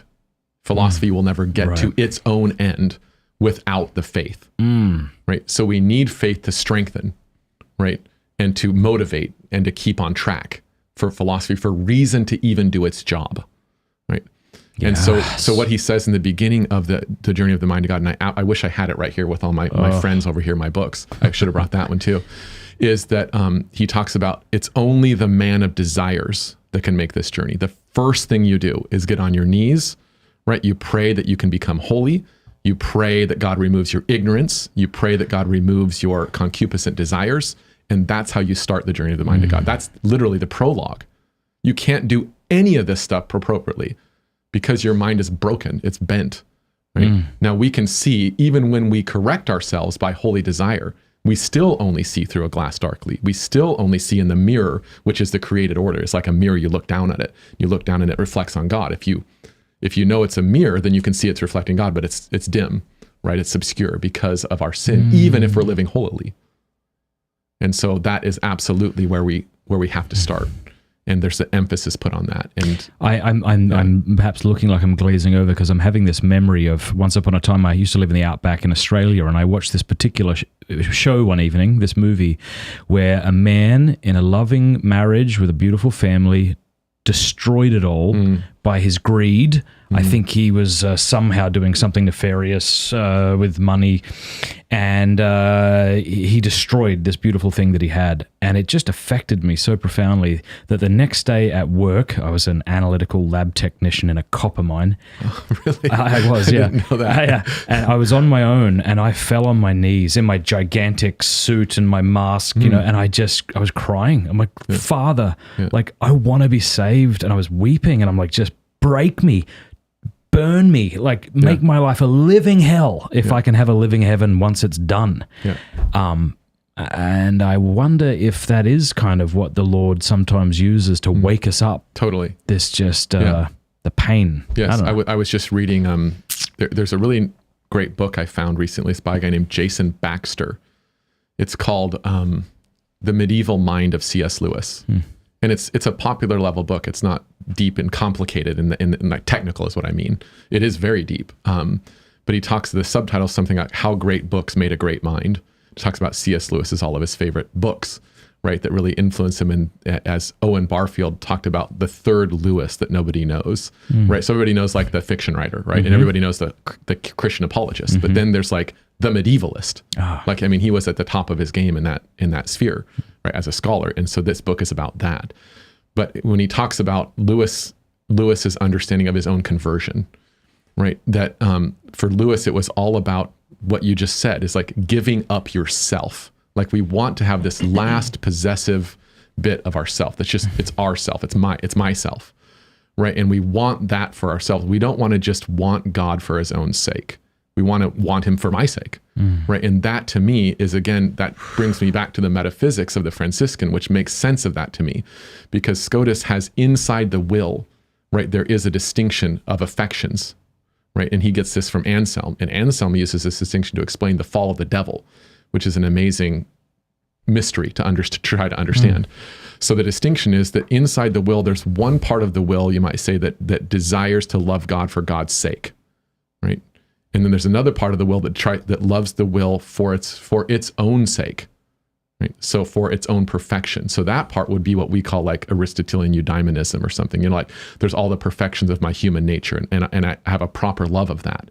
But for Scotus, right, there's a higher part of the will, and that's loving God for God's sake, or loving justice for the sake of justice. Wow. And so to me, when he talks about freedom, right, so we have this amazing Catholic view of freedom from JP2's encyclicals and before, right, and that freedom and truth, right, have to go together, right? And so so Scotus's analysis is that affection of the will, the higher one, he calls it the affection for justice, right? Loving God for God's sake, loving the best good the most, right? Yeah. And so that has to keep in check and moderate this desire for your own self, which has a good part to it. We should want to perfect our own qualities and self, but we can't have a possession of that apart from this other one. So the only way we get ourselves, as Scripture says, is by giving up ourselves. And that was the hardest thing for Lewis, right? And he had all these amazing experiences, which he talks about, where he was moved to these experiences like the one you just said, where he was moved to, like, again, God's saying to him, give up yourself. And he says not to. And then he kept it until finally he did. Right. And then he said he was, like, the famous line of, he was the most reluctant convert in England. Yeah. Right. But that's what he had to give up. And he realized that was what all of us have to do. That's so hard to give up. He uses an analogy somewhere about tin soldiers becoming lifelike. Yeah. And if that were the case, that you could make tin soldiers lifelike, that they would protest as they became less tinny, feeling as if they were dying, that's but really they were actually becoming alive. You've got the idea right there. That's it. That's it. That's the idea. What does Bonaventure mean when he says that the word has to untwist us? What is that? I don't know where he says that from. Right? But that is a kind of common view of sin, like it bends us over and twists us. Yeah. And so our faculties are misdirected. Yeah. So I think the kind of strong Calvinist view, as I understand it, is that the faculties aren't just twisted and bent, but they're broken. So they don't work anymore. Yeah. Right. Whereas the Catholic says they do work, but they're twisted and bent. Yeah. And so we can love the good, but we're messed up. And if we don't get on track, then we're ultimately going to love the good for our own sake. And that's what Satan did. Right. Yeah. And so he chooses a lesser good. So I think untwisting, right, is first of all seeing the correct hierarchy of goods. Yeah. Right. And then for Bonaventure, once we're in that position, that once you're untwisted, then the real path of sanctification, you might say, begins. And he describes that as a hierarchization, is his word. So when grace is working in us and we're loving God and we're in a relationship that's active, right, then there's two kind of principles, right? There's you and there's God, and God is sort of empowering you and motivating you, but it's still you, right? You're still making free choices. And so that process, what occurs is a hierarchization where God takes your soul. Imagine like your soul's like a cloth on this table, and he grabs the middle of it and he starts lifting it up closer to himself. So you're like getting taller. Your soul is like getting taller. And he even describes it as going through all the hierarchies of angels, right? The ninefold hierarchy until you get up to where you're like where God is. And that's the end of the process of hierarchization. Your soul is made and God conformed, right? And so first we untwist, right? Which is now we're looking up and now we're participating with God. We're cooperating, you might say, with God. We're letting God love us for our own sake and not us loving us for our own sake, right? And so that's how when we give up ourselves, we receive ourselves. I want to talk about what we do when our faith in God feels like bullshit. Yeah. So like I was having a fellow was sitting here the other day and he was talking about extraterrestrial life, and a lovely fellow, very intelligent, wrote a great book on the topic, and seems to be very invested in the idea that there are indeed aliens, that I don't want to speak for him, but from what I got from it, it sounded like he was saying the US government certainly has covered things up and there's multitude of evidence. He's saying all this and I don't care at all. Yeah. And it's not because I don't think he's wrong. Yeah. It's that even if he's right, I don't care. Yeah.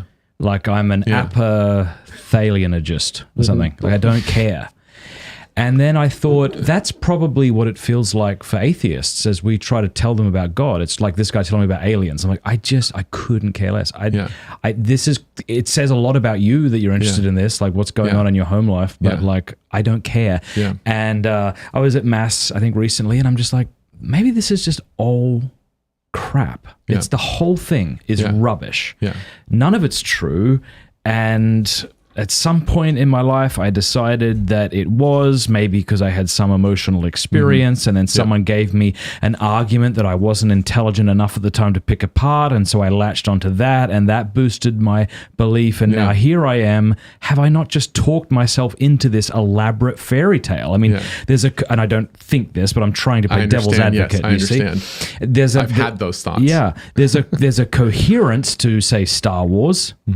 Congratulations, doesn't make it true. There, you can make Christianity coherent, even as we show you the blatant holes in your theory, namely evil and God not making himself evident to those who really would like to believe but can't seem to be able to intellectually accept it. And so you have to then come up with a narrative that makes your story more sophisticated, more difficult, and then you cover it up with all this philosophical jargon. But it's not true. None of it's true. Now, I say that, and then I am reminded of something Lewis said, where he says, now that I'm a Christian, I do have moods where the whole thing seems very implausible. But when I was an atheist, I also had moods where that seemed implausible. Exactly. So what am I to do? I think that's a great quote. That's my trend. That's what I was going to say. Something that you, if you're in that boat, then you have to at some point make a choice, right? And to me, the choice is whether to be what Kant calls, right, a misologist. What's that? Right, somebody who hates reason. Right, from logos and if you make a choice, you have to make a choice. So you're like, I thought I reasoned all this out, right? But really, what I did is told myself a self-congratulatory narrative. Yes. Right, for different motives that were underneath my intellect at that time. Right, and so to use Lewis's term, you've bulverized yourself. You've explained away what you believe by some other motives that are non-rational underneath your intellectual processes. Like the only reason why you're a Catholic is because you're a white male and it like helps the patriarchy or whatever in your mind, right? That's bulverizing you, right? So you can bulverize yourself is what you're just giving an example of. And so then you have to make a decision. Well, is that how reason always is? Right? Because is it always going to disappoint me? Because I can always do that. I can always imagine a situation where I've talked myself into it. My love love with my wife, why I moved to Steubenville, how I raised my children, yes, how you raise anything, the most natural things. You can attack reason and distrust it, right? And you can even get to the point, and this is what Kant says, where you could even be bulverizing your destruction of the reasons you have for God. So you got to make a choice. You recognize, is this a self-defeating game, right? And so you reject misology. Right? Okay, misology. Yes, the hatred of reason, because it's like reason led you astray. Now you've been living as a Catholic and you've wasted your time. Screw reason, right? F reason, I'm going to do what I feel now. I'm going to do what, like Nietzsche, like just be whatever's innocently becoming in you. That's his idea. Don't take all this reason, don't take all this thought that the cosmos has an end and there's an order in nature. All that's crap that's been made up by like Socrates and Plato and Christianity. Let's do LSD and watch SpongeBob SquarePants. Anything you want to make yourself great. He probably wouldn't have said that. But anyways, the point is that's a hatred of reason because reason doesn't get you greatness or something that you ultimately want that's deep inside of you that reason is impotent to help you with. It just keeps screwing with you. Right, so you can be a misologist, Kant says, and just reject it. It's like a woman who flirts with you but won't allow you to have her. You begin to resent her. Yes, exactly. And so then you reject, let's say, that completely. And so that's misology. He says that's the temptation for all of us. And I think Kant said this? Kant did, yeah. And this is a temptation, I think, because we live in a very multicultural, pluralistic age, right? And we have a situation that's very different than Thomas civilization. Bonaventure. We live nowadays in a situation very different to the way that those guys lived, because then think about the different religions that were competing with them. It's like Judaism, Islam, maybe some Eastern stuff they heard, but like we have this proliferation of knowledge of religions from all over the world that exploded by texts and everything. And scholars started studying this in the 1800s intensely and became up with this pseudo theory of comparative religion. But the point is they got all this knowledge and now we're trying to work through it. And we live in a culture now where there isn't a dominant spiritual form to our culture, right? We still have the sort of fumes of Christianity in our culture because lots of individuals are Christians, but the societal form is no longer supportive of a general spiritual vision. And so when people encounter religious disagreements, right, immediately what that does is makes them doubt their own religion. Because they're like, well, if I was raised a Buddhist, I'd be a Buddhist. If I was raised a Mormon, I'd be a Mormon. And they do this thing where they think the epistemology is all on par, right? Sometimes philosophers call it the epistemic parity thesis. So you think that the plausibility of all the religions is basically the same. So the only reason for you to be a Christian, right, is because you like it, right? Or it makes you comfortable, or to change because it would be more comfortable to not be a Christian, have this guilt complex on me, right, or whatever. So the only things that can motivate you are not issues of reason, but issues of compatibility, simpatico with your personality or whatever, right? And that's a temptation in our era. And so I think we need to go back to one of the bread and butters, on your show, right, is natural theology, right? There is evidence that we can look at. Right? There is evidence about the nature of God, who he is, what he's like, which help us in the examination of religions. We don't have no foundations going into it. So now back to your issue though, about misology and hatred. So I think that's the situation where people grow up and they now no longer know how to deal with their most fundamental worldview commitments. Right? And they think, well, reason led me astray. I was trained by my catechist or my Sunday school teacher in my case, right? And it was all wrong. So like, screw reason, I'm just going to do what I feel now. And what I feel now is, I kind of want to be a Zen Catholic right now, or whatever. I want you to keep speaking because I'm finding this very enjoyable. Yeah. So I think that we have to make a choice, going back to that point, between being a misologist, just admit that we hate reason. Well, then just do whatever you want then. Couldn't it be just that I hate my reason? Maybe my reason led me astray because I'm an idiot. I don't know what other reason you're going to use, right? You got no other options here, right? And so if you're a misologist, though, and you make a decision to hate misology, was that reasonable or not? So that's really the decision. You're like, screw it, I don't care whether it's reasonable or not, and just go and you just forget about it, right? You just suppress all that and then live your life, right, in pursuit of whatever you feel like. Isn't there a different version of this, though, where you're not hating reason or not? You're more hating your access to reason. Mm-hmm. So you're hating, your ability to understand things. So, say you had one, I don't know, you thought you understood something, but then later you changed your mind on that because you're kind of trusting of someone making an argument or something like that. That's different than kind of like you fully really understanding that argument and then somehow it's not true. Yeah. Because the only way for that to happen is you didn't actually understand it in the first place, right? Yeah, maybe I could say in the end it comes to the same thing, because when you make that decision, you can be like, well, this is what Kant says. Did you make a mistake in reason because you didn't conform to the norms and standards of reason, and now you're going to try to conform to the norms and standards of reason? So it's trustworthy, but your access to it was the problem. Then you're going to be committed to reason. Now that might not solve your problem immediately, right? But now you're committed to maybe I need to look at the arguments again. Maybe I need to look in detail at the objectors and entertain those better. In other words, maybe I need to be more disciplined in my use of reason, right? And so it wasn't reason's fault. That would be to reject misology. It's not reason's fault. It's my access to reason. And we are prejudiced and we are biased, and that is true. That's why there's something going for the thing you said in the beginning, that sort of thought that you were sort of pretending, right? Which is, well, maybe I was biased. Maybe I just am a Christian because I thought I was. I had those same thoughts when I was in college, at a Baptist college. I tried to become an atheist. Yeah. And I thought, maybe this is just what my mom told me, and I love my mom, and maybe she was wrong. Maybe she was duped, right? And I'm duped too. And so to me, I pared it all down to me, it seemed like the most logically basic thing was, is there really a God who's personal, right? And what are the arguments for that? And I encountered apologetic arguments, right? And I thought they were pretty good, but then I could skepticize them. I could never refute them.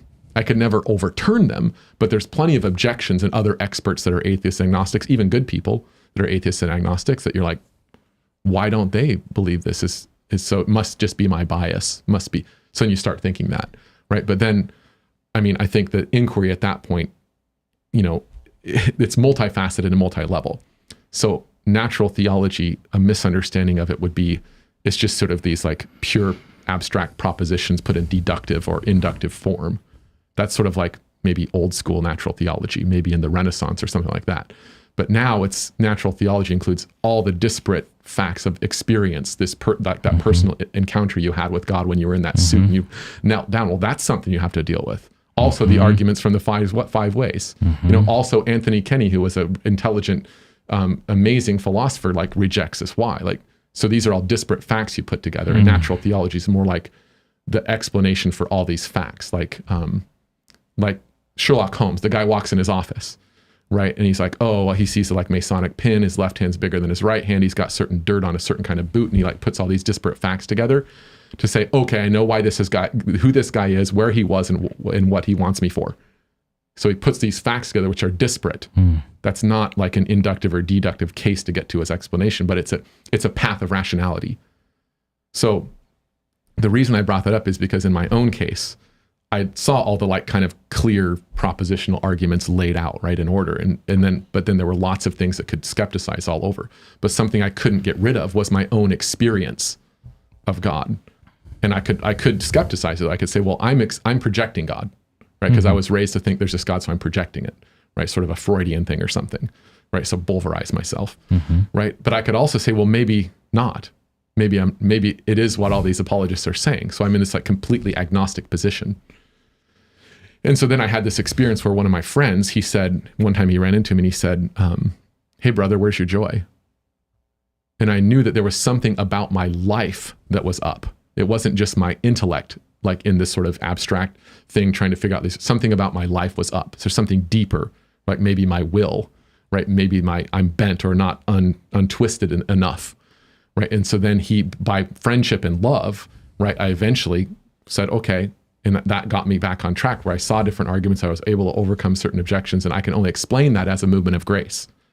Now, sure, it's of course logically possible that this is all made up and it's not a movement of grace, but I'm like, how else am I supposed to explain it? Yeah. So to me, Christianity is true, right? Because it ultimately explains all of these details of all different sorts at all different levels, right? And so that's using that other kind of reasoning, not just linear kind of propositional It reminds you of, arguments. again, Lewis, who said, I believe in Christianity like I believe the sun has risen. Yes. Not because I see the sun, but because by it I see everything else. Yes, that's right. That's right. And so this is something I'm working on now, and I don't have a worked out view on this, but to me it seems like a Christian who is in good faith and who's not, not corrupted by too much of bad philosophy. They just see it like the sun. They assent, and Newman uses this word. They really assent, right? That God is the creator, right? God the Father Almighty, creator of heaven and earth, all things visible. They assert that like there's a cigar right there. Now, once you get there, then it's like the foundation for everything else right? So that's more like, say, if you've talked about Reformed epistemology and Plantinga, that kind of view, right? It's like a properly basic belief for you now, right? It's one that you infer other beliefs from, but which right? you don't have evidence or natural arguments for. Yeah. But I think that view of Reformed epistemology, I would contest. Yeah. I think it can become a properly basic belief, but it nevertheless has all these support relations from all these disparate facts. And that might have been how you first got to the proposition. So you might have first got to it by this kind of complex inference that's called an abductive inference, or an inference to the best explanation. Yes. But then as you experience life, everything makes sense in part of it, and now it's become a basic belief, because now you don't believe it from inference, you believe it on real assent, directly as a fact. You see it now as a fact. And I would say that's my experience. That's my experience both going from trying to be an atheist to being a mere Christian, and then going from a kind of Protestant Anglican Christian to a Catholic Christian. I had that experience twice. I like the idea of proper basic beliefs. You explain it pretty well. Here's a few. We believe in the historical past, and that we don't believe that the world was created 5 minutes ago with the appearance of age, breakfasts in our stomachs we never ate, half-smoked cigars we never smoked, memories of things that never happened. But there doesn't seem to be any way to disprove that the universe began to exist 5 minutes ago with those attributes. It's just that doesn't seem to be any good reason for thinking that, but it does sort of make sense of things. Another one would be maybe that nothing exists outside of this building that we're sitting in right now. We have no immediate access to it. In fact, when I was about 16 years old, I went through a fear of that. I would quickly open up my door to see if the outside world was still existing. Plug in the Truman Show, that whole show, that whole movie. Yeah, it was like that. Or the existence of other minds. Yes. You're all cleverly constructed robots that are indiscernibly different from an actual human being. Yeah, or that this is a computer game. So you have appearance, right, which we by an act of conceptual imagination, imagine the appearance being identical in every respect from the reality.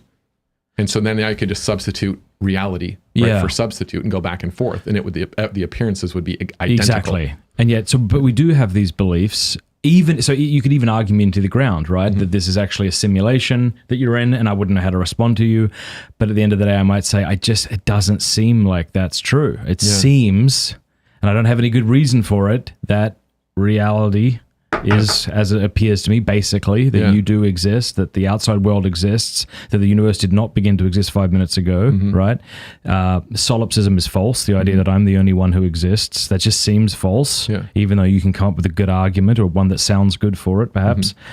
Same thing with God's existence. But here's what I thought once upon a time when I was getting neck deep into William Lane Craig debates back in like 2010 or something, you know, before YouTube really took off. I was just like seeing the way in which debates for God's existence were getting in the way of my relationship with God. And at first I wondered if that was just because I was being threatened by atheistic arguments. And I think that was true partly, but I also think it was true that I was in a way obsessing over arguments for something that just seemed likely to be the case to me. And I thought to myself, wow, maybe someone could start flirting with solipsism, watch a bunch of debates on YouTube. I'm not sure who's doing that these days, who's debating, or who's into that, or who the person who's the solipsist thinks he's debating. But you could imagine getting down into that and that ruining your relationship with everyone in your life. Yes. And someone who loves you might shut the laptop lid and be like, "You need to stop this. Where's your joy, brother?" Yeah, that's you what need to love your wife. You need to. So it's hard to say maybe arguments for God's existence and debates of God's existence are getting in the way with your relationship with God, because our immediate skeptic kicks up and says, "Oh, you're telling me to leave my brain at the door, are you? You're telling me that at the end of the day, Christianity is intellectually bankrupt, are you?" And it's like, no, that's not what I'm saying. It's a switch that occurs. I think that, so in looking at some of the comments and whatever on both when I went on Cameron's show, right, and your show, I read different comments and there were different YouTube chatter about what I said. And one of the things they said is, well, this guy just sort of leapt into faith, right? He's just another one of these Catholic philosophers who doesn't have reasons to believe. And I mean, it's more complicated than that. There's what I said, there's a whole inferential process where you read literally books and books of arguments, right? And you read the critics. You read, books like The Rationality of Theism that Copan edited, and like you see like 10 different arguments. You read Plantinga's 24, 24 or so arguments for God's existence, and you look at the skeptics and Dan Dennett's and the Richard Dawkins and the William Rose and the atheists, and you do all this homework, and then you get to the point where you're like, it seems like God exists from the evidence, right? And that's a certain point, but you haven't got to the point where you're really assenting, like I said. Right. So but then as you get to this experiential stuff, you see you experience God is the best way to say it. Right. And you've already allowed for that possibility because you can't eliminate it. Right. Yeah. And so then you have these moments of grace where it's like God speaking, like for Augustine, like Tola Lega, or my friend who said, "Where's your joy, brother?" Right. Or even our own thoughts can do that to ourselves. Right. And then we get to this transition point where we have all those inferential reasons. We could go down the rabbit hole if you want to. Right. But then you have just the common sense thing is like I said on your show the first time, people already believe in God at some level and some degree. Right. And it's just like sort of seeing that it's already in your experience. Right. And so I think I would have three responses to that kind of solipsism, 5 minutes ago, the world was created kind of stuff. One, you could just say that the seeming that you have, like my colleague Logan Gage talks about, the seemings are like kind of evidence themselves. Right. And that you could go that route. You could go the route of more, to me, the sort of more complicated route of the Wittgensteinian route, which is when we use words, right? We use words to ask questions. That's one way we use words. And when we ask questions, we assume there's sort of a range of answers that are reasonable and others that aren't, some that are nonsense and some that are sense. And so that distinction is inherent in the very language that we're using, because language was built, right, for us to be interacting in rational ways, right? And so if we start using language to doubt at this fundamental level, then the very rationality that's already built in language is undermined. So it's like, so that's what he tries to say. And so it's like, he says there's just certain propositions like we've never walked on Mars, or England is an island, right? Well, do you arrive at that by inference? No, you just learned that as you grew up, and then it became part of your way of thinking and speaking. So somebody who says, no, England's not an island, would be like, who are you, what? Where are you coming? Like, you're crazy? What? And so the rationality that's built into propositions like that is part of the way we use language, right? And so language is an extension of our reason, right? And there's a distinction between sense and nonsense. So he calls those hinge propositions, right? And so you could try to go that route to respond to, is when somebody doubts whether this world was created, right, more than 5 minutes ago, you'd be like, well, what kind of standards of rationality? Where did you get your distinction between sense and nonsense? Right? And if they try to like come at it a priori, then they're subject to Wittgenstein's most famous argument, right? Which is that there's no such thing as a completely private language, right? You learned language socially. That's the only way to learn language. It's already social, right? So it reflects your social nature, right? And so that route wouldn't work, right? If you tried to say that, tried to say, well, I have these, grammar was sort of just already created in my mind with all this. So like, okay, maybe I could say that's logically possible, but then you're going to have to say all these other words that I'm using, right, to even run this debate, right? Have standards in them that are contrary to what this debate is getting me to believe, right? So that's the other route. The other route that I go that I like more, but it's more vague, right, is that there's transcendentals that we have knowledge of: being, truth, goodness, beauty. We already know what those are at some level, right? And those transcend, right, physical experience. They transcend time. They transcend time and space. That's why they're transcendentals in that sense, right? And so we have this ability to know that at that level, right? And so to me, that provides itself a standard for reason, right? And maybe you can combine these three ways in some ways. But I agree, if you're captured by the logical possibility that the appearances could remain the same and the reality just be swapped for a substitute, right? Then it has a compelling question. I think it is a compelling question philosophically to then try to spell out what is the issue, what's the problem, what is evidence, right? What's the nature of rationality? Where's it come from? How does it relate to language? Do we know So those are further disputes that, to me, the philosopher who encounters those arguments is going to wonder at those further truths before he accepts verdicts, right? So they serve a use, I would say. You talked a moment ago about the multiplicity of beliefs and worldviews that we have to interact with today that people 500 years ago may not have had to deal with. What do you say to the person who says to themselves, whatever conclusion I arrive at, there will be someone who holds a contrary opinion who could probably talk me out of it, therefore maybe I shouldn't hold anything until I'm, so convinced that I could beat anybody. Does that make sense? Yeah, that makes complete sense. And part of the problem with that is, it's got to be subject to its own standard. So if you say, well, if somebody says that whenever you encounter anybody with a disagreeable answer that's contrary, then you should withhold your judgment, somebody else is going to say, no, I'm going to argue to you that you shouldn't withhold your judgment when that happens. So you can't avoid this. Yes. If there's such a thing as truth and there's such a thing as believing it, right, then you cannot avoid, right, the fact that when you affirm something as true, you exclude the false as the opposite of it. That's just what it is to believe. And so you're going to have this thing. And so the question is then back to the nature of evidence, you might say. You have to encounter the evidence honestly for yourself. One of my really good friends, his name is Tedla Wolde Johannes Ghebreyesus, right? He is an Ethiopian philosopher, and he was my roommate at Talbot, and he told me this one time, very interesting story in his own right, which we could go down if you want. But he said, you just have to follow the truth no matter what, and the evidence is you understand it no matter what.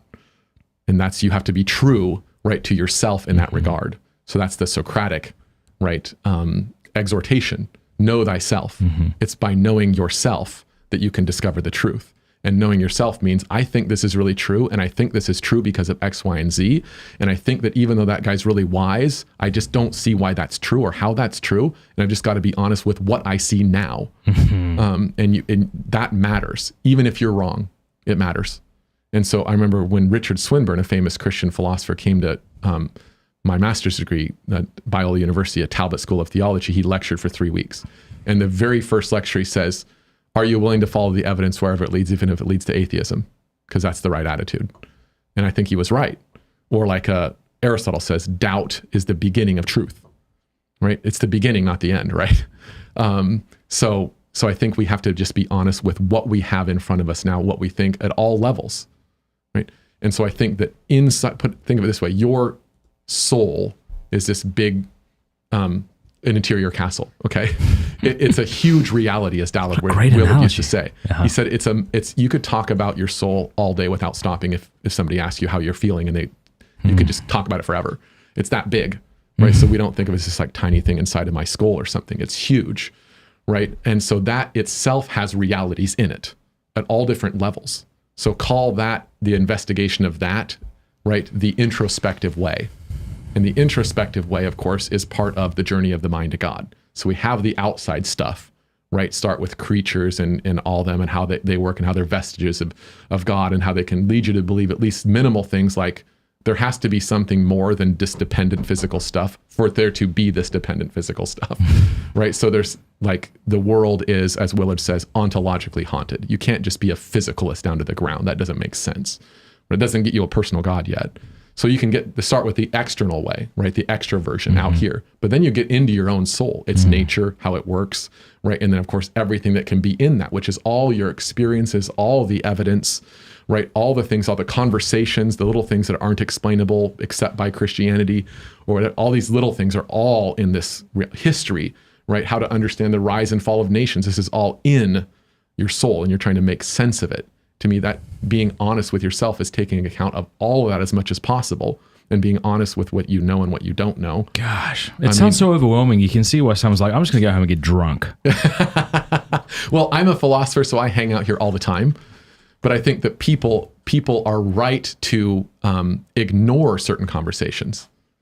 Yeah. Right. So as you said a while ago, like, I just don't care about certain conversations. Yeah. So to me, that's... I don't mean to not care. Socrates didn't say he didn't care about theology. He said, I don't know about things in the underworld. Yeah.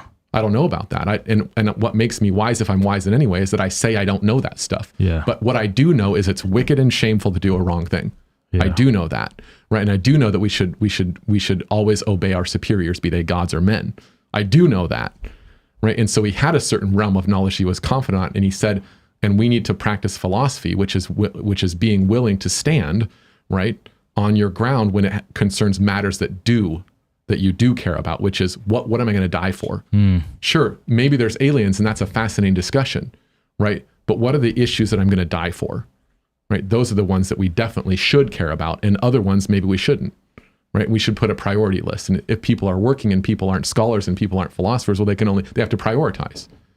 Right? And of course, then they're putting the good the highest, which is tells you what are your priorities. What's the order of goods? Well, maybe it would be wrong for you to study the existence of God because it's detracting from your life in a certain way. Or maybe what Dallas Willard told me once, right, is if studying the Bible is distracting you from loving Jesus, well, just don't study it for a while. Just give it up for a while and try to pray and love Jesus, right? So we have to keep our priorities straight. So it doesn't mean everybody has to be a scholar, everybody has to be a philosopher, everybody has to go throughout this whole realm, but you better not ignore the things that are important. And it's okay to ignore other things that are less important for the sake of a higher thing. Right? And I think anybody can do that. Let's take a break, because I think that's a good place to break on. And then when we come back, we're going to take questions from our locals and super chatters. Cool. Thanks very much. Stick around, everybody. Let me go to break here. All right. Hey, you there, looking at me. You know what the #1 Catholic app on the app stores is? Hallow, Hallow. It's a prayer and meditation app which is faithful to the teachings of the Catholic Church and is incredibly well produced. Go check them out, hallow.com/Matt, 2 T's. Link is in the description below. If you go and download it on your phone, you got to start paying a small amount every month. But if you go to hallow.com/Matt, you can sign up and you'll get 3 months for free. It has sleep stories. One thing you might want to do, especially if you're a parent, they have sleep stories for kids. And so getting to play scripture to kids is super cool. Also, all of my lo-fi stuff is now over there. I'm just not interested, Matt, because I can't listen to your voice on that app. Well, you could. Is that the setup? Yeah, okay, setup, you can. Yeah. I don't know why you'd want to, but if you want to terrify yourself, I mean, speaking of sibling horror, this is far more creepy. If you want to listen to me read the Bible to you like this, and I wouldn't want that. Scott Hahn also does it. Yeah, so forget about me. Scott Hahn's there, Jason Everett, Jackie, Francois. So go check them out. Hallow.com/Matt. Hallow, HALLOW.com/Matt. It's fantastic. And next, I want to say thank you to Parler. You guys have heard about Parler. It is social media the way it was meant to be. I'm over on Parler, so if you click the link in the description below, you can go see my profile and sign up over there. Being on Parler means freedom from reach-affecting algorithms and shadow bans. Actually, one thing that's interesting is when I post something on Twitter versus when I post something on Parler, I actually get more engagement on Parler even though I've got like 3,000 followers over there and who knows, 50,000 or something followers, I don't even know, over on Twitter. So you actually get to reach more people because you're not getting banned. It means being free to speak your mind. It means freedom from cancel culture and freedom to grow. So go check out Parler, click the link in the description below and sign up. Start following me if you want to. We're always posting the videos we're putting here. Parler knows what it's like to be cancelled. They've been there, but they rose from the ashes, never wavering in their free speech mission. The reason is simple. They say that everyone's voices matter. So all on Parler are equal regardless of race, age, religion, politics, or dietary choices. I don't know if that includes pineapple pizza, but yeah, it's not just like a conservative platform. It's just it's a platform for people who value free speech. So go check them out by clicking the link in the description below, and I'll see you over there.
now.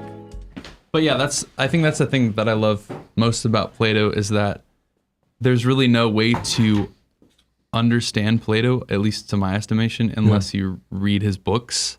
Yeah. Or at least he resists being, I don't know. There's you were talking earlier about a philosophy encyclopedia, and I was kind of feeling nervous about that because there's so many philosophers that I've had described to me and then gone and read them, and they're actually saying almost the exact opposite of that. Yeah. And I think Plato's one like that. Like you think of like Platonism and the Platonic ideas. Yes. I've not read all of Plato, but none of Plato that I've read. The closest thing I had to that was in the, I think it's the Phaedrus. Phaedo? Yeah, the Phaedo. Yeah. Where he basically has a crazy rambling character say things that kind of resemble that. So just to see, I think that Plato's dialogues are the solution to that kind of modern rhetoric, not necessarily leading to the truth thing. And that's what he writes about too, which is that when you actually read through them, you say, wait, why is Socrates contradicting himself? My brain is resisting what he just said. That this doesn't make any sense. Plato's a great example because in that he argues for the immortality of the soul. But when people go back and they just try to very carefully analyze the arguments that he gives for the immortality of the soul, like they're not that great as arguments. Some of them are maybe even invalid. And so then you think, well, does Plato want us to get those arguments? Is that why he's giving us the Phaedo to get the arguments out? And I was sort of trained in a way to do philosophy where like the point was to like extract the arguments. Whereas then I was taught when I was in my doctoral program by my advisor and dissertation director, Greg Beabout, that you have to see the dialogues as literary inventions. And so because he was a Kierkegaard scholar, what's up? Because he was a Kierkegaard scholar, Kierkegaard's famous for all those levels of authorship, right? And pseudonyms buried under pseudonyms. Right. And so like, what's Kierkegaard actually saying? It's the same with Plato. So I think he put those arguments in so that we could find out how they're not very good. And there's clues in the beginning of the dialogue and at the end of the dialogue of Phaedo that make you think that Socrates doesn't care about the arguments per se, right? He does think there can be arguments and he thinks it's good to try to make them. But in the very beginning, he says basically the reason he believes the soul's immortal because that's what he learned when he grew up, right? And that holding on to that's really important and then testing it as much as we can, right? And so in that dialogue, he has the stuff about, the divine ideas or the Platonic forms. I was thinking of the Timaeus. Yeah. Okay. I did listen to the, what was the name of that one again? The Phaedo. The Phaedo. I did listen to that, but I was riding a bus and I wasn't paying too much attention. So no, Timaeus is full of all kinds of stuff you said. Okay, interesting. But when I teach Timaeus in metaphysics, there's a part, and I can't cite you chapter and verse, but he basically says, what's important in this sort of discussion is creating some kind of a plausible story. And so you already know he thinks of story components. But then I compare like our modern astrophysics, right? And certain ideas like their string theory, right? Or that, there's 11-dimensional strings, right? That are rooted in a BRANE, whatever that means. And you're like, here's some of these stories. And you're like, I don't know what that even means. It's like, it sounds sci-fi, but it's science, right? And it's kind of in a similar way, that's what he's doing. It sounds completely made up, but he's trying to explain certain things. So I think you're right. He knows it's not literal. Like it's not literally the fact that human beings are this circle, right? And they get broken in half, and that's where you get male and female. And that's why we seek the other half so we can be a circle again, which is a perfect shape. Like stuff like that. You're like, yeah, he doesn't literally believe that. Who does he have to say that? It's the playwright. The comedic playwright. What's his name? The Greek Aristophanes, the one that mocks Socrates. That's where that comes from. Is Aristophanes. That's his story of love. Yeah. Is that? All right. Hey, Gowan. What up? So before we get to these questions, we've got a lot of questions. We've got 25 questions from our local supporters. Think of this as the lightning round. But before we do that, I want to let people know that I have scoured the works of Aquinas and have put together a little devotional for Advent in which I've taken out excerpts from Aquinas on the dual natures of Christ, the Mother of God, and the incarnation. And so for every day throughout Advent, along with this ebook that I've put together, will be me reading each meditation. So if you want to get access to that as well as a ton of other things, go to mattfradd.locals.com and become a supporter. We'd really appreciate it. Helps all the work that we do. And you'll also get this these daily meditations for Advent from Aquinas. They're not like mushy meditations like, that make you feel warm and fuzzy. Yeah. They're more like super philosophical but But if you're into that, mattfradd.locals.com. We have some super chats too. Do we? All right, go for it. Well, only one of them was a question from Stephen Wang. As a Franciscan theologian, what does Scotus have to say about natural theology? You're like, well, I'm not a Franciscan theologian. Well, I would disclaim again, like you said, scholars do, that I'm not a theologian. I think he meant Scotus is a theologian. Oh, Yeah, okay. I see. As a Franciscan theologian. So, Get it. Thanks. Good. I mean, his natural theology is complicated, but I mean, I think the basic story of it is similar to, say, Aquinas's or Bonaventure's, where there's arguments from the nature of causation to the existence of a being that's self-existent. So you have similar arguments like that, like Aquinas's. I believe it's the second way. So you have you have a contingency type argument, you have an essentially ordered causes type argument. So you have that way of argument, which is similar. But I think what's distinct about Scotus is he takes Anselm's project of perfect being theology, and he tries to work with that. And so what he does there is, when you get to the nature of God, so you've established the existence of let's say a self-existent being, but there's no more specificity. So when you start analyzing the nature of that God, Scotus uses a kind of perfect being theology to take the kind of attributes or qualities that we attribute to creatures, which are the sort that if we were to eliminate all their imperfections and corruptions, like the wisdom of Socrates, right, and then it would admit of, say, intensification to an infinite degree, all those types of qualities, which are called pure perfections, those are the ones that we attribute to God.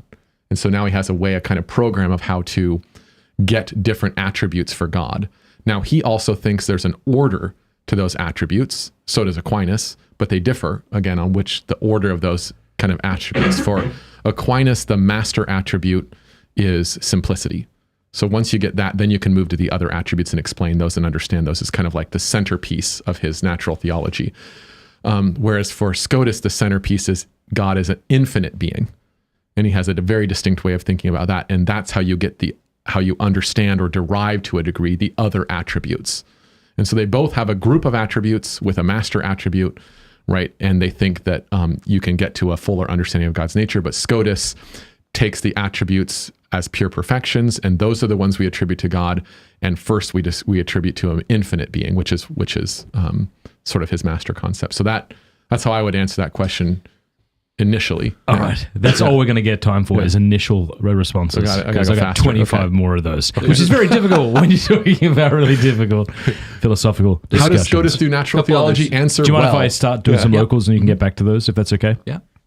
Okay, Lexi Freiling says, hello from the Freiling family. Hey, what's up? Do you know who they are? I do. Okay. Yeah. Dr. Plato, when you were talking about reason, and if you grew up in another religion, is how one reasons when confronting their own understanding of the world dependent on nature versus nurture? Does nature versus nurture have anything to do with the formation of reason? I hope that makes sense. That makes sense. 2 minutes, go. Yeah. I think that there is a nature to reason, and we have access to the truth, right? So we have these transcendentals are already in our minds to a degree. We already have the knowledge of being, goodness, truth. That's why we all kind of understand that there is a God at some level, even if we don't identify that as God. And so the mind already has its natural ability. It's already connected with reality. So I would put it this way in a nutshell, that the logical space of all of reality is the same logical space of your introspective zone, which I was talking about with you earlier, Matt. Mm-hmm. So the logical space is the same. There's an isomorphism between the logical space you can think about and the logical space of reality, right? So sometimes that's called the spirituality of man, which means kind of what I think it's a better meaning than rationality, right? So spiritual, we have a capacity for the truth that is anything that's knowable or anything that's intelligible or anything that even has possible being, we can know about. That's the extent of our intellectual power. That's natural. Right. Now, nurture, right? So there is a natural root to how we think, and so we can always measure up to that standard. I think nurture has a huge influence on how we think. And I think it has a much greater influence than I think a lot of people like to admit on the one hand, but then I think other people that think Bulverism is the way to critique everybody thinks it's deterministic. It determines what we think. So we don't want to say it determines what we think, and we don't want to say that we aren't influenced in ways that are hard to discover. So I think that's why I like Socrates' life as an example for philosophy, because he, one, says, know thyself. So there's a root in the nature, right, of ourselves as rational beings or spiritual beings. But then he says we all need to act as gadflies in the service of the God, right? In other words, we need to criticize our cultural forms because we need to expose the falsehood that, and to some degree, we've inherited. We've all inherited certain falsehoods in our upbringing. So we need to think we have certain limitations and falsehoods there. We need to purify it as best as we can. How does how does Bolverism differ from the genetic fallacy, or is it something? It is that. But it's a very popular way of It's a term humorously coined by C.S. Lewis after an imaginary character to poke fun of a very serious error in thinking that he alleged frequently occurred in a variety of religious, political, and philosophical debates. Yes, it's when we discount somebody because they're a white male, or because they're a Christian, or because they were raised in this way, or because they're wealthy, or because it's completely genetic fallacy, but it's super popular. Travis says, as a philosopher, do you think the question, do you believe in God, is a loaded question? Is there a better, more charitable question that is more likely to spark meaningful conversation? I think it is a loaded question, because I think when we say God in our Christian, sort of roughly Christian culture, that we mean like the name of a personal being, whereas what the word used to mean is something like the one supreme being, something like that, the greatest conceivable being, or the best being. An ultimate explanation that isn't explained. Yeah. And so I think that when we say, do you believe in God, we mean, do you have a religious affirmation of a personal God?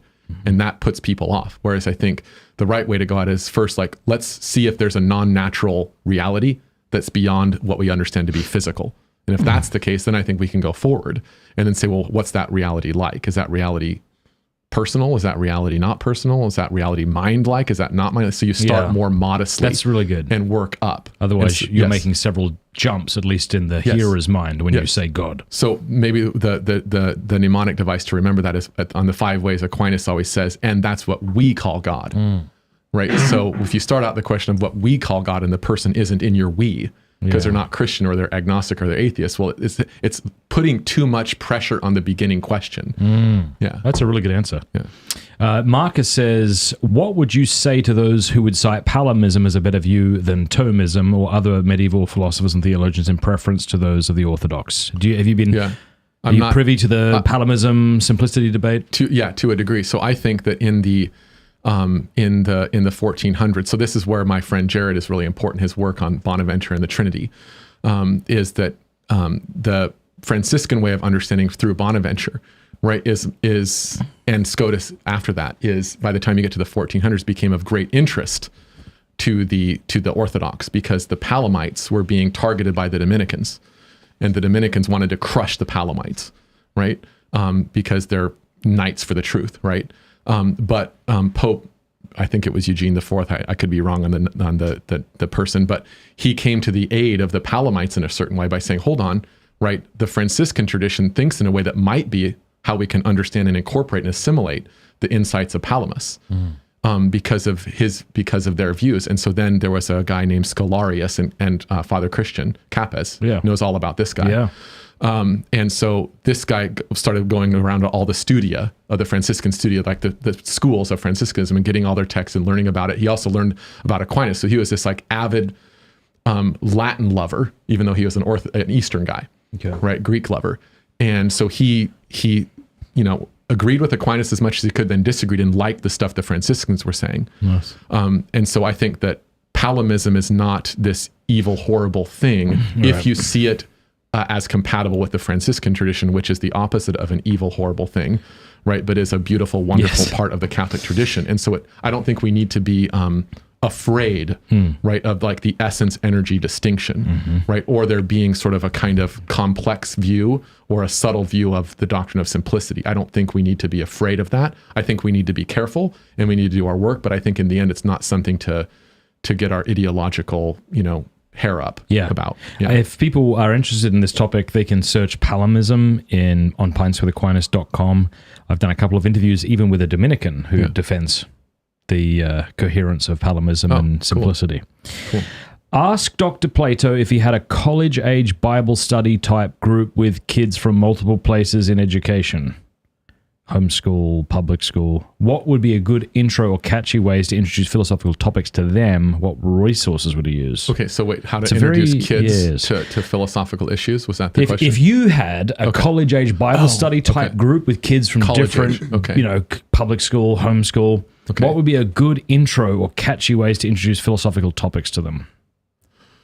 It depends on the age of the kids. I think when I was an undergrad, every summer I taught in summer camps. So this is a little younger as kids. I mean, I taught kids from 3rd grade all the way up to high school.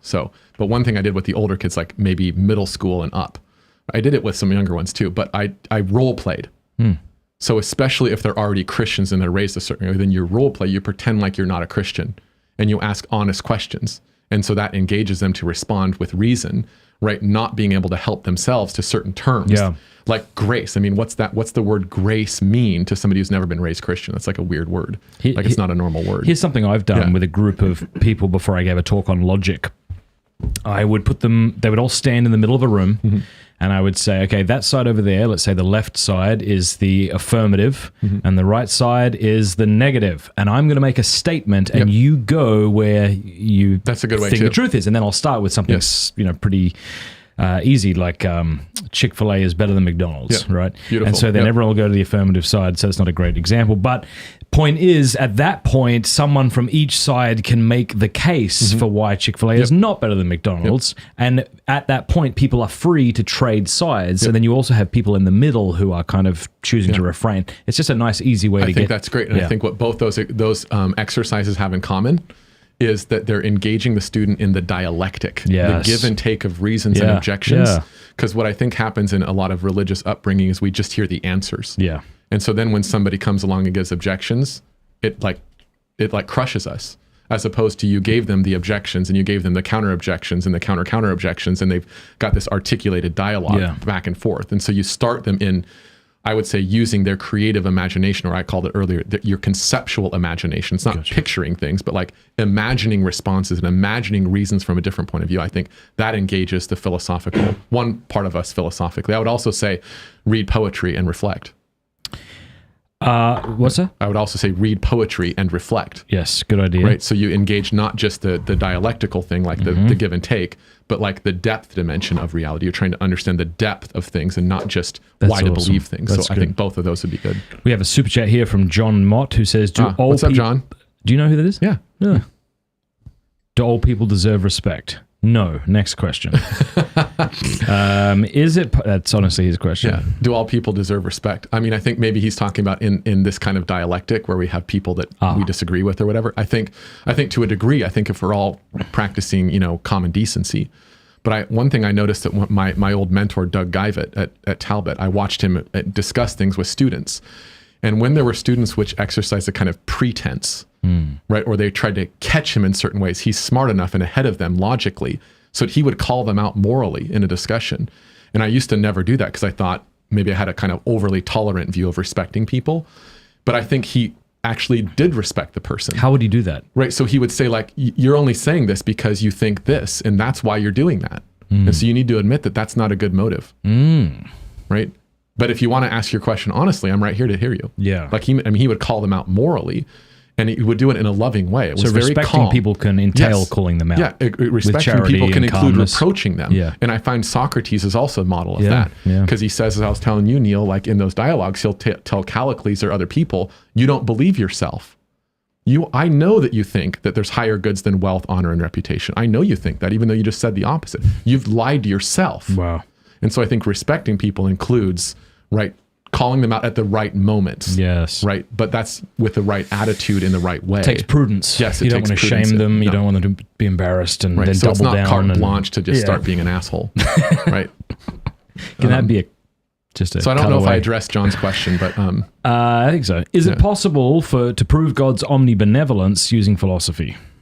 Aquinas certainly thought so.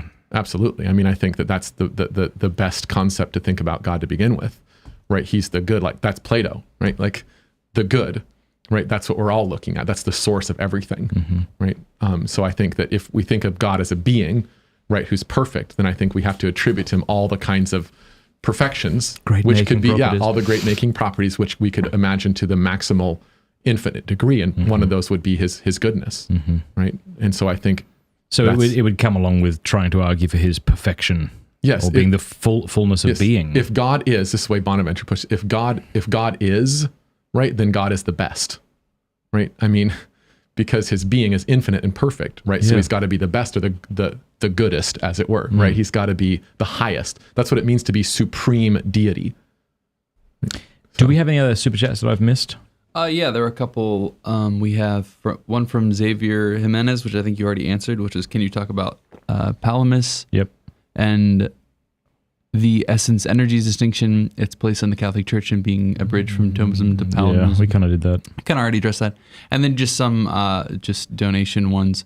A big one from Daniel Bourne. He was just saying thank you. Yeah, that's very kind. And Thanks, his Daniel. colleagues and things. Yeah. Oh, here's a new one right now from Bridget Amboul. Got any jokes? Got From any Bridget jokes? and Do you Nathan. have any good jokes?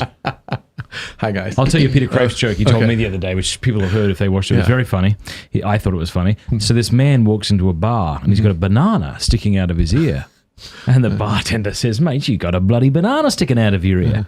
And the fella says, what's that? Sorry, I can't hear you. I have a banana sticking out of my ear. That's pretty good. Do you have a good joke? I have ones about that good. Yeah. My favorite joke is what's green and has wheels. Let me try. No, you have to try. That's part of the joke. What's green and has wheels? I have no idea. Like a green car? Almost everybody guesses a green car. Some people guess like a pickle with wheels. Sometimes I don't know why. A tractor. Okay. That makes sense. Right. But do you give up? Yeah. Yeah, it's grass. I was just kidding about the wheels.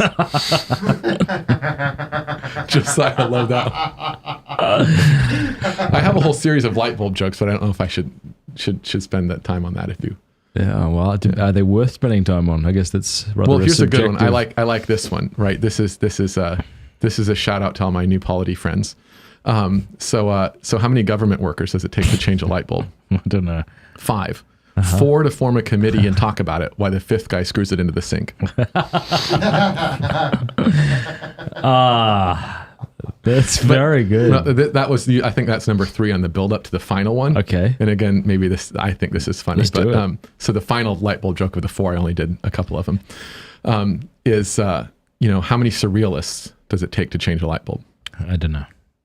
Fish. That's all I got for jokes. That's great. Yeah. All right. Good.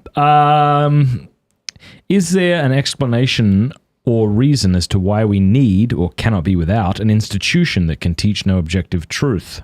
That is the Catholic Church. Well, I would say... Can you say that one more time? Is there an explanation? Okay. Give us a reason why we can't be without an institution that can teach no objective truth. Let me say. That can teach... They can't. I'll say it one more time. So is he saying, what's the reason for... Why do we have a church? Why do we need a church? Yeah, that's what I thought. But it seems to be a little more pointed than that. Okay. Is there a reason we can't be without it? Okay, why do we have to have it, in other words? I mean, it seems to me if Jesus Christ, right, is authorizing the teaching of himself, right, then his teaching is infallible. That's his own teaching. And so the office, right, the teaching office that has that would be, he's prophet, priest, and king. Mm-hmm. So that office would need to be perpetuated.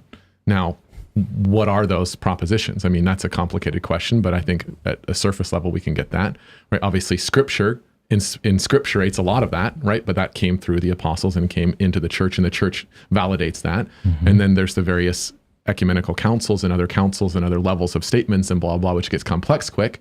But there's an office that is Jesus' teaching office because he's the teacher. Can I give you a better answer with a meme? Yeah, go for it. All right, you have Boromir, who is sola scriptura, saying, I swore to protect you from heresy and man-made traditions. And Frodo says, can you protect me from yourself? That's good. A much simpler way of saying it is that text is tone deaf. Yes. How many times have you texted someone or written to them and they've got the wrong impression? Yes, yeah. Anyway. I think I want to make a distinction on that regard. So I think that oftentimes that when I was a sola scripturist, I said things like the Bible sort of authenticates itself, right, or interprets itself, right, those kind of ideas, right, and I think I understand what that means if you're talking about an individual person who encounters Scripture and God uses that to save them and lead them to Christ. Absolutely, the Bible can do that, and it has done that to many people. But when we're talking about the revelation of God being entrusted publicly, right, with public ministry and a public liturgy, right, and public teaching, right, to hold us together as a communion, right, to me it seems like that's not sufficient. That's like a different discussion. When it comes to the social, right, and not just the individual, there needs to be this office, right, and it has to be entrusted, right, to the church as a mystical body, right, which has an institutional manifestation, or it's not the mystical body as we understand it, right? Clem Harold, who we both know. Hey, thanks for the super chat, Clem. He says, why is making bread a properly human act? That's a good question. What is it's a really properly good question. human act? What is what that? is a properly? I mean, there's something, I would say this, that so making bread is you're taking material things from this world, right? You're taking water, flour from the grain that's been processed in a certain way. You're taking something that God made that you can't make, which is life itself, which is the sourdough culture, right? You've got the yeast, it's a living organism, and the bacteria, the lactobacilli, just like yogurt, that's a living thing, and they're in a symbiotic relationship. We can't create that. Nobody can create life, right? We haven't figured that one out. Evolutionists say somehow we get from non-life to life, but nobody actually knows. And so we take something God made, right, that we can't make. We took something we can kind of participate in, which is grain. We take water, which again, we can't make, right? And we take some salt. So it's like, take all those things and put those together, right? And I think we're participating in the created material world using God's gifts, right, to make something of our own design, right, that can give God glory, right? And also it's us participating in his works as the kind of apex. I mean, could grains of grass ever get to an apex like that all by themselves?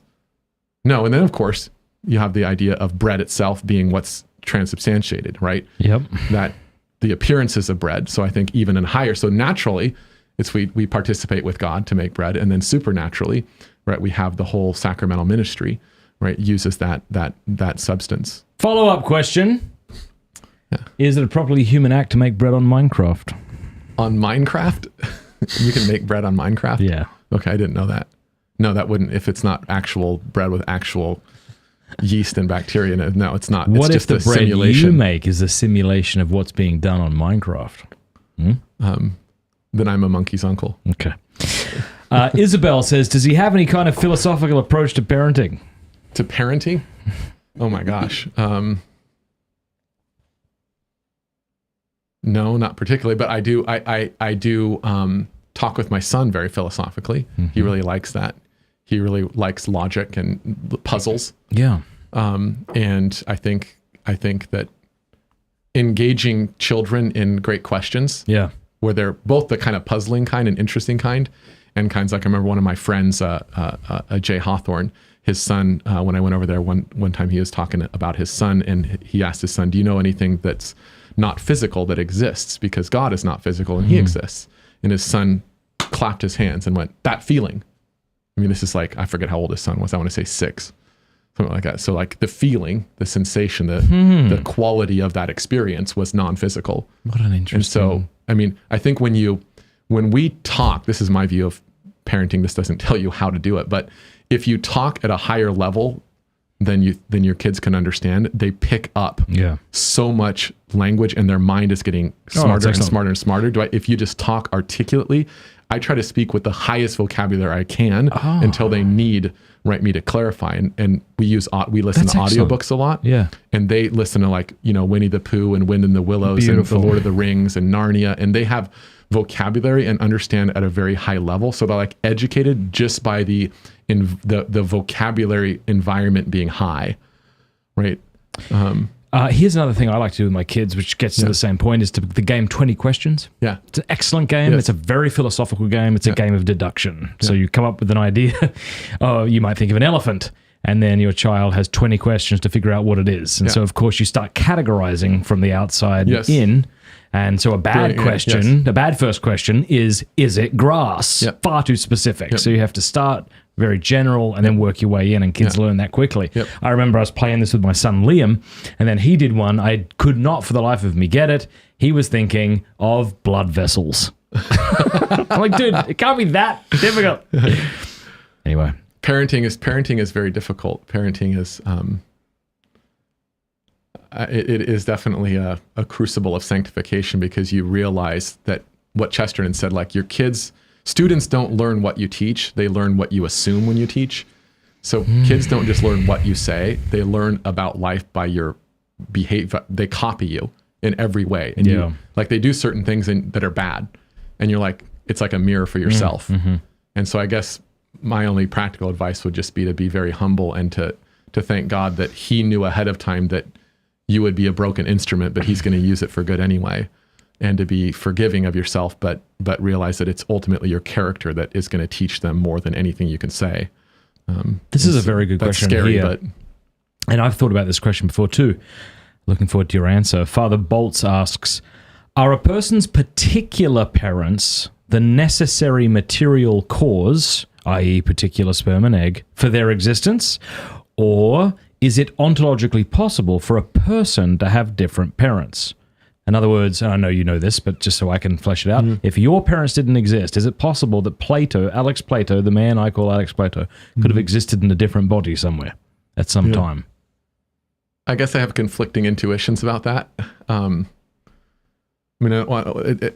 mean, our anthropology is going to have some play here, and that's what gets engaged in this discussion. Yeah. So, I mean, one way that, say, Scotus and Aquinas and Bonaventure think about the person is the composite of the soul and the body, right? Yes. It's properly a name for that composite. So if you had a different body, you wouldn't be you. Yes, but on the other hand, like the person is transcends that composite. It's not just merely, right, the sum of those parts, right? It's like a more fundamental principle, like God creates, right, the soul out of nothing, right, and the body is there too, right? And so there's some act of God that's individualized, right? So there's what I call, maybe an individual essence, I could say, right? So yes, there's a kind of thing we are that's a human, but then it's like an individual essence there. So if I understand person in the one sense, it seems like you've got to have the parents you had, right? But if I understand it to be sort of this particular thing that God creates, right, then it seems like I could imagine that with a different body. I don't see why God had to make my soul connected to this body.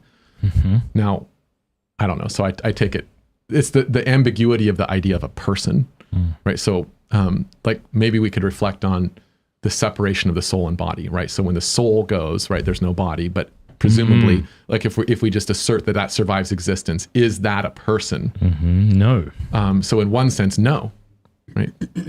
But on the other hand, we want to say as well, like half a person. Something. That seems weird to say it's half a person, but it's not completely a person, not person in the proper respect of that person. But is it you? That's a good question, because maybe it's not you. Yeah. So it seems to me like whatever it is, it bears the individuality, right? That is what we align with person. Yeah. So to me, I like thinking of it that way. It's good. You have a soul there. So the individuality part is still the same before and after death. Right, it didn't go away or get reduced, but its activities and powers and potentialities are all limited now because there's no body. It's like if I cut off your arm and I cut off your other arm and cut off your leg and I cut off your whole body, like you're getting more and more debilitated, right? So Can we also make that a short where he says that if I cut off your arm and I cut off your arm and I cut off your leg and I cut off your, just make that, it's like a 3-second clip. I want to see. All right. Thaddeus says, we as Christians tend to reconcile the problem of evil by interpreting it as a privation on the good. I wouldn't say we try to reconcile it. I think that's just how we explain it. However, many evil things or things of disvalue seem to be more than just mere privations and seem to have a positive reality. Thoughts on that? Yeah, so maybe we could make a distinction between material evil and moral evil. So obviously material evil would be like, say, a dog is born without legs, right? There's like something missing there. That's material evil, right?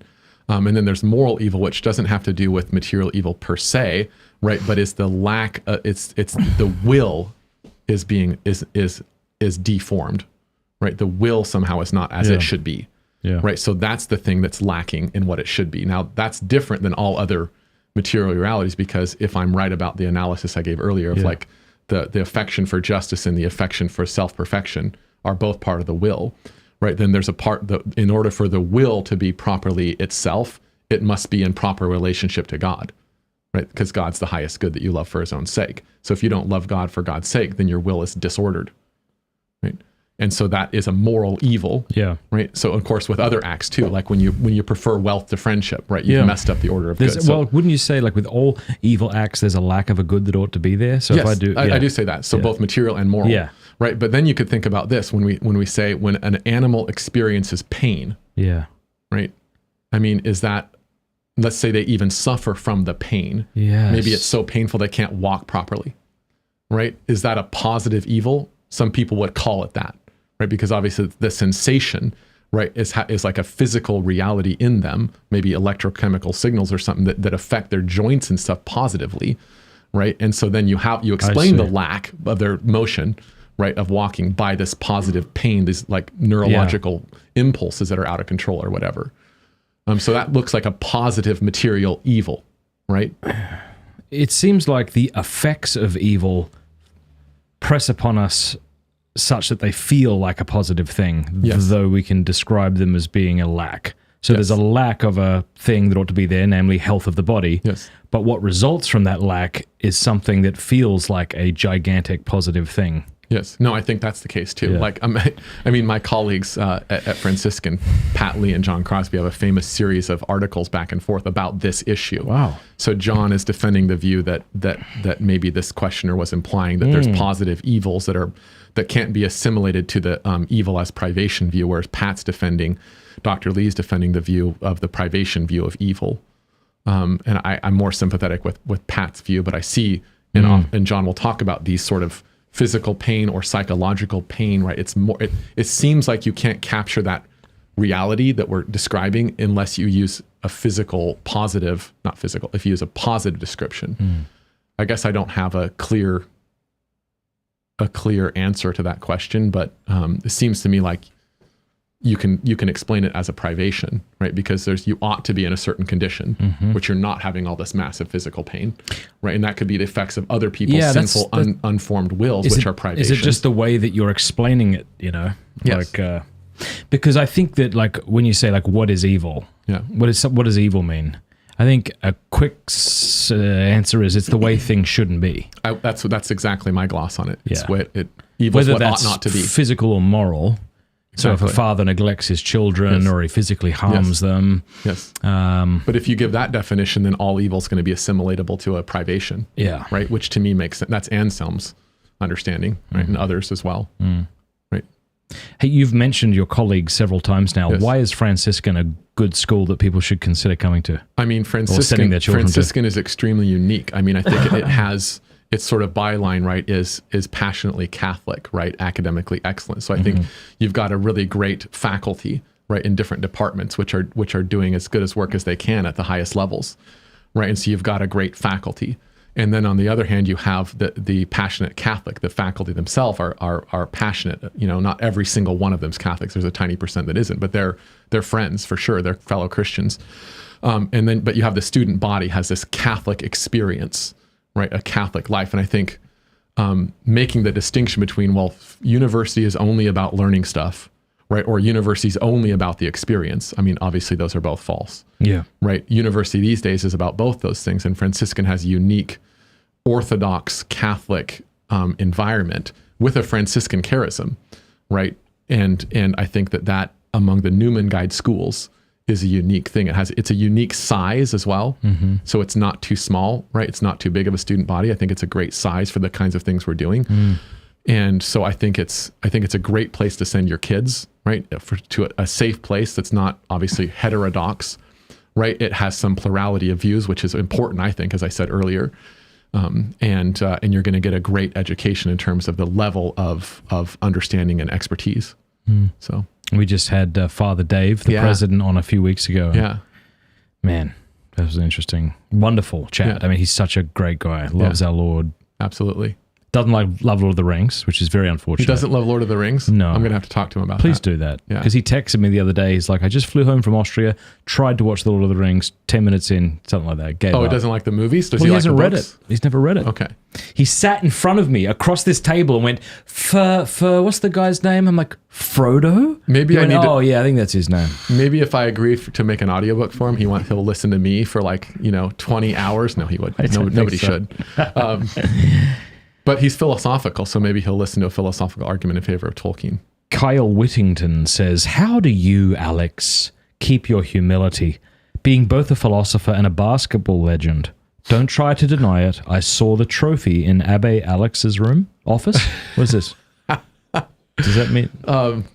So I don't know what the trophy is in particular, but I did have one game, right, where I did really well in high school, scored 35 points. I don't think he's referring to that particular game, but we did play basketball when I was at Francis de Sales in St. Louis, and that's probably what he's referring to. I don't remember the trophy, but yeah, we had like a league in our own little church. We had a little gym there. It was an oratory of Christ the King, and actually Canon Avis, who's here at Precious Blood now in Pittsburgh, was there, and he married my wife and I. He was the priest there. And anyway, so we played basketball in that little gym, and that's what he's referring And to. how do you stay humble?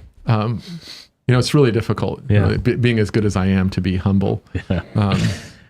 But I manage. I don't know if I do, but I try. Bill Wynn says, is culture the kingdom of man? Is culture the kingdom of man? I guess I don't know exactly what he means by kingdom of man. If he means like not kingdom of God, then I don't think that's right. I mean, I think culture is a really fascinating topic. I think reading Christopher Dawson is a great place to go for that. Reading Joseph Pieper is a great place to go. Culture is a very interesting phenomenon. But if we mean by it like the sociological thing, where there's an individual culture, whether that's primitive or all the way to advanced civilizations, right? You've got a kind of spiritual knowledge or spiritual understanding. And this is borne out by historical examination, and that it's man trying to understand God in the place that he is, right, to some degree. So all the social functions of what it has these kind of three, this is what Dawson teaches, and I agree with this, and I think this is really good, that in primitive societies, there's kind of an idea of sacred kingship, there's an idea of a priesthood, there's an idea of prophets and divinization. So these three kind of offices ought to sound familiar, right? Prophet, priest, and king. And that advanced civilizations have these very clearly. And each one of those, there's a class of people that are kind of known or attributed by the people to have kind of a special mediatory role. And so the whole purpose of building culture and building civilization is for man to get to God. And so there's something right about that, because man is supposed to get to God. But the question is, right, we can go completely astray and become idolaters and Tower of Babel people, or we can do it the right way and right with the kingdom of God. So kingdom of man is bad, right? Kingdom of God is good, but they're both cultures, right? And of course, this one can be right simultaneous with this one, right? And so that's Augustine's city of man and city of God, where like weeds and wheat. Yes, we should be pushing more and more and more towards the city of God and away from the city of man. But in history, there's like in different civilizations, even in our Western civilization, there's kind of a play back and forth. But culture itself, to me, seems like inherently good, right? But can be corrupted, just like the body is inherently good, but it can be corrupted and used for evil purposes. So it's not itself the kingdom of man, but we can corrupt it. So it becomes that. And that's really dangerous. Then you have, I would even call it an anti-culture. Like I think in a lot of ways, our culture, right, has this quality to it where, so culture in one sense of the meaning of the word is like agriculture, or like there's a petri dish in a science class and you culture a bacteria. It's a place for it to flourish and grow. That's what the culture is. And so human culture, in that understanding of the word culture, is a place where there's soul food. So that would be like it's traditions, right? It's literature, it's poetry, it's philosophy, it's theology. And it makes the soul actually grow. Right? And so I think our culture is we're materialistic in that sense, not meaning just we care about luxuries only, although we do care about that too much, but that we're just fixated on material, physical comfort and security, right? And not these higher goods. And so I think we see that in higher education. Higher education is not contemplative, like back to Franciscan. So we are a liberal arts tradition. So we're trying to inculcate that in our core classes, right? This contemplative nature of learning this philosophical in the broad sense of learning and contemplating higher things, whether it's poetry, literature, history, philosophy, theology, all the different disciplines, right? You can have that deeper soul food within that, right? And therefore frame yourself or train yourself to become the person who is open and receptive to that all the time. If people are doing that on a large enough scale in a society, then I think your society has a culture in that positive sense. Our society seems to lack that in many ways to me. It seems like that's in some sense, maybe one of the biggest problems in Western civilization is the kind of collapse of that contemplative element to our life. We're in the rat race, right? We're in the world of work, right? That Pieper talks about becoming more and more total, right? Where what makes something valuable is the end that you get out of it. It's utility. And so what makes it valuable to go to college is you get a degree, and so you get a job. You're like, what about becoming a person that can receive higher truths from God through contemplation? Right? Isn't that something we should also try to be doing? And those kind of the people we want to be leaders, to be parents, to be teachers, to be the people that have that contemplative mindset. Yeah. So that's a long answer to that question. That's really good. A deep topic. I don't know who it was who said a good society is one which makes it easy for its citizens to be good. There you go. That's really helpful, Evan. Yeah. Dr. Plato, what are your thoughts on divine command theory? Can this moral philosophy play any role in Catholic moral teaching, or does it? Yeah, I mean, in that debate, I mean, I think you have an unsophisticated view would be like Occam, let's say, which would be God can command anything he wants, period, right? Even you to hate him. So there's no nature of God that constrains what God could command prior to his commands. Right? So that's one view of divine command theory. That has no place to me. Yeah. That must be rejected. Yes. That's completely false. That's Bonaventure, Aquinas, Scotus all agree, get rid of that. But then the question becomes, well, what sort of things in God's essence are the things that constrain what he can command, given that there are things? Yeah. Right. So then I think the first step, of course, is the first table of the 10 Commandments. So God can't command, you might say, the opposite of those, right? Now, when it comes to the second table, I think the issue becomes more complicated. And so this is where you're going to get a disagreement between Scotus and Aquinas. So I think on that score, it becomes a very complicated dispute about the nature of the created order, right? And so then when we have the divine commands are given in this order, the question then becomes one of, again, that creative imagination, right? Is there some imaginary scenario where God could dispense with some of those commands and it still be consistent with the love of God and neighbor, right? And so that obviously is something that every medieval scholastic had to deal with, because there's cases that seem like that in the Old Testament. And so when Scotus and Aquinas are doing this debate, you might say, about the 10 Commandments and whether or not God can dispense any of his commandments, and they've said, no, not the first table. So let's call that natural law in the strict sense. What about in the second table? And so Aquinas is going to interpret things like, let's say, adultery, or theft is a good example, because that's easier to work with for me anyway. It's like, theft is taking somebody's property against their will. So then when God commands us to take certain people's property against their will, the idea is, well, he transferred the ownership. And so when it looked like theft, it looked like stealing, it looked like he commanded stealing, it wasn't actually stealing. So that kind of is a paradigm for Aquinas' strategies. Everything that looks like a dispensation of a command, like an exception to it, right, is just the act underneath, right, is actually not what you thought it was.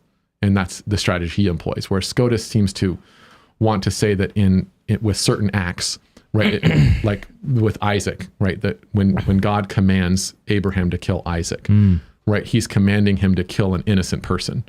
And if that is a paradigm underlying description for murder, then he's just commanded murder, right? So that seems like one where it's hard to divorce the higher level meaning of murder from the lower level description, intentionally killing an innocent person. Right. Now, one route you might try to go is, and some Thomists pursue this route, as far as I know, is, well, he's not really innocent, because nobody's innocent. Right. But to me, that seems like kind of an ad hoc solution. Yeah. Because the notion of innocence, when we think of the paradigm of murder, isn't like innocence before God, like we don't have original sin or actual sin. It means you're not actively harming anyone. So like the non-civilian in a war is innocent in the relevant sense, which is why Catholics say, right, you can never intentionally kill a civilian, right? Because they're innocent, they're not threatening harm, right? If they're driving a munitions truck, right, or they're like manning a gun, right, or like helping feed the bullets, well, then it gets ambiguous, right? But if they're innocent in that relevant sense, that's the sense it seems we mean here. So then it seems like that's a really difficult case. So Scotus accepts that those are dispensations. So then he has to go back and interpret from his understanding of revelation, these difficult cases, that the second table has these kind of things that God himself, as the lawgiver at this level, right, could have commanded something different. So he could command somebody to murder him, but it wouldn't be wrong under the same description that a moment ago was wrong. So that is, maybe you could call it something like a modified command theory. It's not that absolute kind that we reject. So it seems to me like that's important. But I think there's one level of command theory that we should all admit, even I think the strict Thomists, and I think they do. For example, Elizabeth Anscombe, who I studied, this is where I got this idea. So when she's examining Plato's famous dialogue, the Euthyphro, which kind of raises this issue, right? She says it's very important for God to command things that are just, because if he didn't command them, then you couldn't obey them as being commanded. So he might say, for example, it might be that we all know we should honor our parents. We already know that it's just to do that and unjust not to. But when God commands it, now you can obey God as commanding it. So now that makes possible another level of an act of piety. So God has to command it for it to be an act of piety. But of course, he can't command any act of piety that's already unjust. So I think the commands are important because then we can obey them as the person. It becomes personal now, not just following our own understanding of the law from within. Marcus Levy asked if it'd be possible to have you and Jonathan Pajot on an episode of Pints with Aquinas. You know who that is? No, I've heard the name, but I he's don't have an a Eastern picture. Orthodox icon carver. Okay. I think he's a pretty interesting thinker.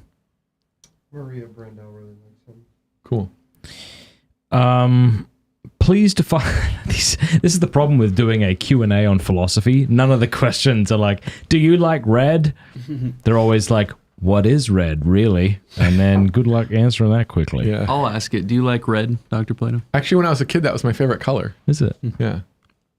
But now I'm at the point where I'm like, if it's colored, it's good. So not white or I like black? color. I like color. Yeah. I'm a fan of all colors. Primary or secondary colors? All of them. Yeah.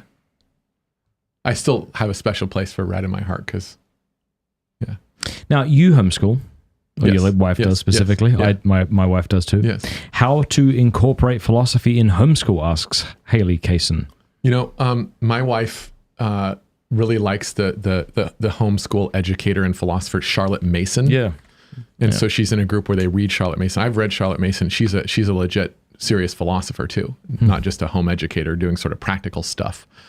But her education is all about virtue formation. Right? And she has a very important place for being in nature, right? Which, you know, your son Peter is very much in nature, and that's something that's forming him in a good way. How do you know that about him? Well, because he's a beekeeper for one, and I've seen him outside running around barefooted. Right? He's like a fairy. Yeah. So I think that her understanding of being out in nature is a really important part of a child's education. So maybe if we took that to the extreme, we could call that what some people call unschooling, which is a philosophy, which is when you're in school as we do it conventionally, you're kind of killing the wonder, right? And so we need to get them out there where the wonder comes alive. And of course, that is, as Plato and Aristotle say, the beginning of philosophy. And as Pieper reminds us, it's also the sustaining fuel of philosophy. You continue to wonder. It starts you there and it keeps you going, right, till the end when you finally learn the stuff you wanted to know. So being in nature is really important, but then also coupled with that is reading what they like to read. And so I put stuff forward for my son to read, and he picks up of all the good selections that you throw at him. Anything you want, it doesn't matter. Follow your own desires, right, that are good. If they're good, then just stoke it. Don't make them do one thing or another. And I think that's a good philosophy for kids, because different kids have different personalities and different interests, and they need to be pushed, right, to pursue excellence in whatever domain, right? At the same time, they're learning the general things of virtue and being out in nature and wondering. So I think I like that philosophy and completely approve of what my wife and her group of homeschool co-op people are doing. Yeah. Right. So there's a lot of singing as well, and a lot of dancing. And those things to me are. Move to Steubenville. Yes. I mean, I think those are amazing parts of education. Join us. Because my wife's in the same co-op. Every Tuesday they go out into the wilderness and dance. And it's not a thing where they're like only humanities and science isn't done, because they have science too. Mm-hmm. And I think that it's important to have all that. Yeah. Why, in your estimation, is Harry Potter not evil and not something that parents should necessarily keep their kids away from? I mean, you started talking to my brother when he was here about that. I mean, he's the expert on that. I kind of came to Harry Potter late, and so I'll tell this story, and I'll be a Harry Potter heretic in a way that we can laugh at. I remember when it first came, I didn't read any of them. I didn't really care about it because it was all about allegiance to Tolkien, and people like comparing this to Tolkien. I'm like, no, I was like a complete Tolkien nerd. Mm-hmm. Like, this is not comparable. I can't abide this. And so I didn't read it. And then I remember my wife and his brother were reading them constantly as, they were coming out, and the seventh book came out. And I just went straight to the end, and I knew the whole thing about, Snape with everybody else waiting to see what happened. Right, so I went straight to the end and read. Okay. I haven't read it yet. That's and then why I told them, I didn't tell them the answer, but I said, I know what happens. Okay. And of course, they naturally hated me for that. Okay. But then I actually, when I married Star just absolutely loved Harry Potter. She read Harry Potter as they were coming out when she was about the age. Illiterate woman. I mean, she reads more literate than I am. Tolstoy and Dostoevsky. They're in a book club, and they're reading all the great books. Right. I wish I could read them all. They're reading Dante right now. Wonderful. So she read them all, and so after we got married, we read them all out loud, and I really enjoyed it. And then I saw, of course, all the movies, and the movies. In reading the books and hearing about the books from my brother, and then from my friend Jared and his wife also read them, and then my wife and I compared them with the movies, and of course I love the movies and enjoy them, but there's certain elements that are just not done to the books. So I think that the books, I would say this, the books have a level of depth in their composition based on the form of their composition that is belied by the level of language in the books. So the level of language is not like Tolkien. So you open up Tolkien and the language is like archaic and high language. Mm-hmm. The language itself is interesting. But in this, it's all just kind of normal old conventional language. So it's not interesting. But I think that belies, right, the depth of her composition of the plots and the way she makes characters. And again, this is something that I've heard about. I haven't read this. Like, people have written about the kind of literary alchemy that she knew about. Mm-hmm. And so I think there's a real serious depth in them, right? That have levels of philosophical and theological meaning that are really important. And of course, the confrontation between good and evil, right, is central. And of course, the priority of sacrificial love. I mean, I see the obvious Christianity behind it. And so I think a lot of the complaints that I've seen lodged against it, right, to me seem like they're from people that haven't really read it, except there's one figure, I think it was, is it Michael O'Brien, who wrote a book about that? So I think so. So if I remember my brother and talking with him and Jared and my wife, he's like the only person who has a sophisticated kind of attack. All the other things that you hear from popular Catholic teachers and priests and stuff, to me, are people that didn't read or are ignorant of the story or don't look at these other deep levels. Mm-hmm. So oftentimes the complaints to me seem surfacey, like, well, the children are rebellious and that encourages rebellion. Well, there are spells and wizards and witches. But then they like Tolkien. And so I'm like, that's a double standard. I mean, or that these spells are Latin, and so that's sort of what like demons use or something. I'm like, okay. But yeah, I mean, we look at Latin all the time. Or that the protagonists use their magic to do nefarious things because they're lazy or something. Yes. I just think that to me, there's no good argument that I've heard to get rid of it. I think it has the good things in it are far greater than any of the negative things that people have mentioned. So you could say that Harry Potter doesn't need to be nearly as good as Tolkien to be okay enough to read. Yeah, exactly. But obviously Tolkien's the king and superior and the standard and far above we just what J.K. Rowling could dream of. We just met Tom Bombadil last night in my reading with Peter. Yeah, I love Tom Bombadil. It's an amazing part. Fearless. Yes. So fascinating. And he comes right, I mean, just the contrast between the evil woods that are suffocating, was it Merry or Pippin or both, and along comes Tom Bombadil, who is, he acts the way around the evil forest the way Christ must act around the demonic. Yes. Like, it's not a problem. Yeah, I know. I love it. It's great. It's great. It's so interesting. When I was in high school, I was a complete nerd on this stuff. And I had like a Tolkien atlas, right? Good. And so all the lands, like drawn maps and how long it would have taken them to ride. And it's like all amazingly consistent what he did. There's a great YouTube channel called Nerd of the Rings. Okay. I would highly recommend people check it out. Cool. There's this great video. I think it's got millions of views. It's called "What Would Have Happened If Gandalf Took the Ring," and it's done so well. You know, there's Tolkien's letters are really interesting. He asks at one point. There's a fan that asks him about the failure of Frodo at the end, and he has this amazing letter. I forget what number. They're all numbered in his letters. I wish I remember the numbers. So I could tell you where to find it. But he talks about what he calls the logic of the story and how he's like, I didn't like make it this way, like it made itself, like I was sort of listening, you know, that kind of thing. And then he imagines what would have happened if things would have been different in the end, right? If there was a different kind of logic of the story. And that's a really fascinating element about the nature of story. So if I was going to talk to Father Dave again about Tolkien, I would talk about his famous essay, right? On fairy stories. Yes, and just so everybody knows, this is going to be an audiobook this month on Locals, mattfradd.locals.com. Awesome. We've got an audiobook on that coming out. Awesome. And so I think there's something deep in what Tolkien is doing, and Lewis both, right? I think they are restoring, and again, back to my Franciscanism, is they're restoring the importance of what Augustine and Bonaventure called memoria, that element of our kind of, we would call it consciousness, which includes maybe subconscious, like it's a bigger reality than we think of, right? And they're restoring, I think, the importance of that through what they call the creative imagination or subcreation. And so when we bring this stuff out of the depths, right, there's a lot of it that's connected, right, to the metaphysical and moral nature of reality itself that you can't get away from. And when they're doing this in their imaginary worlds, it creates a kind of depth and ability to see things, right, in our world. So Tolkien talks about how this fantasy can tell the truth. Oh, absolutely. Right? That's why when I put my head into a subpar novel or a video game or a movie, I come out and ready to connect with the world again, I guess. Yes. When I read Tolkien, I come out and I see the world as I should have been seeing it before I read Tolkien, but I wasn't able to. Yes, absolutely. It's beautiful. The world's it's wonderful. so much bigger. Yeah.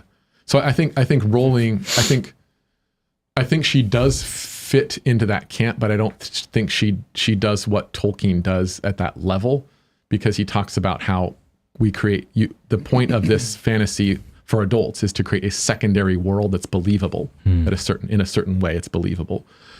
And I feel like the way she has magic, right, in her world, it's in the same world. It's like the two worlds are a little too close, right? Whereas with Tolkien, it's like our world in aeons in the past in some other form of the earth is at a different shape, right? And so it's like far enough away where I think that makes it in a weird way more believable. When it's too close, it's less believable. So I would say that in some ways about Narnia too. Like in some ways it's less close than Roland. So maybe like we have Tolkien, it's far enough away from our ordinary world that it's still close enough metaphysically and morally that it's believable. And then there's Lewis, and then there's Rowling. Yeah. I mean, that's me just I like that, shooting because, from the hip, but they get swept up into the other world. Yes. And being in the other world is crucial to being in a fantasy, right? Yeah.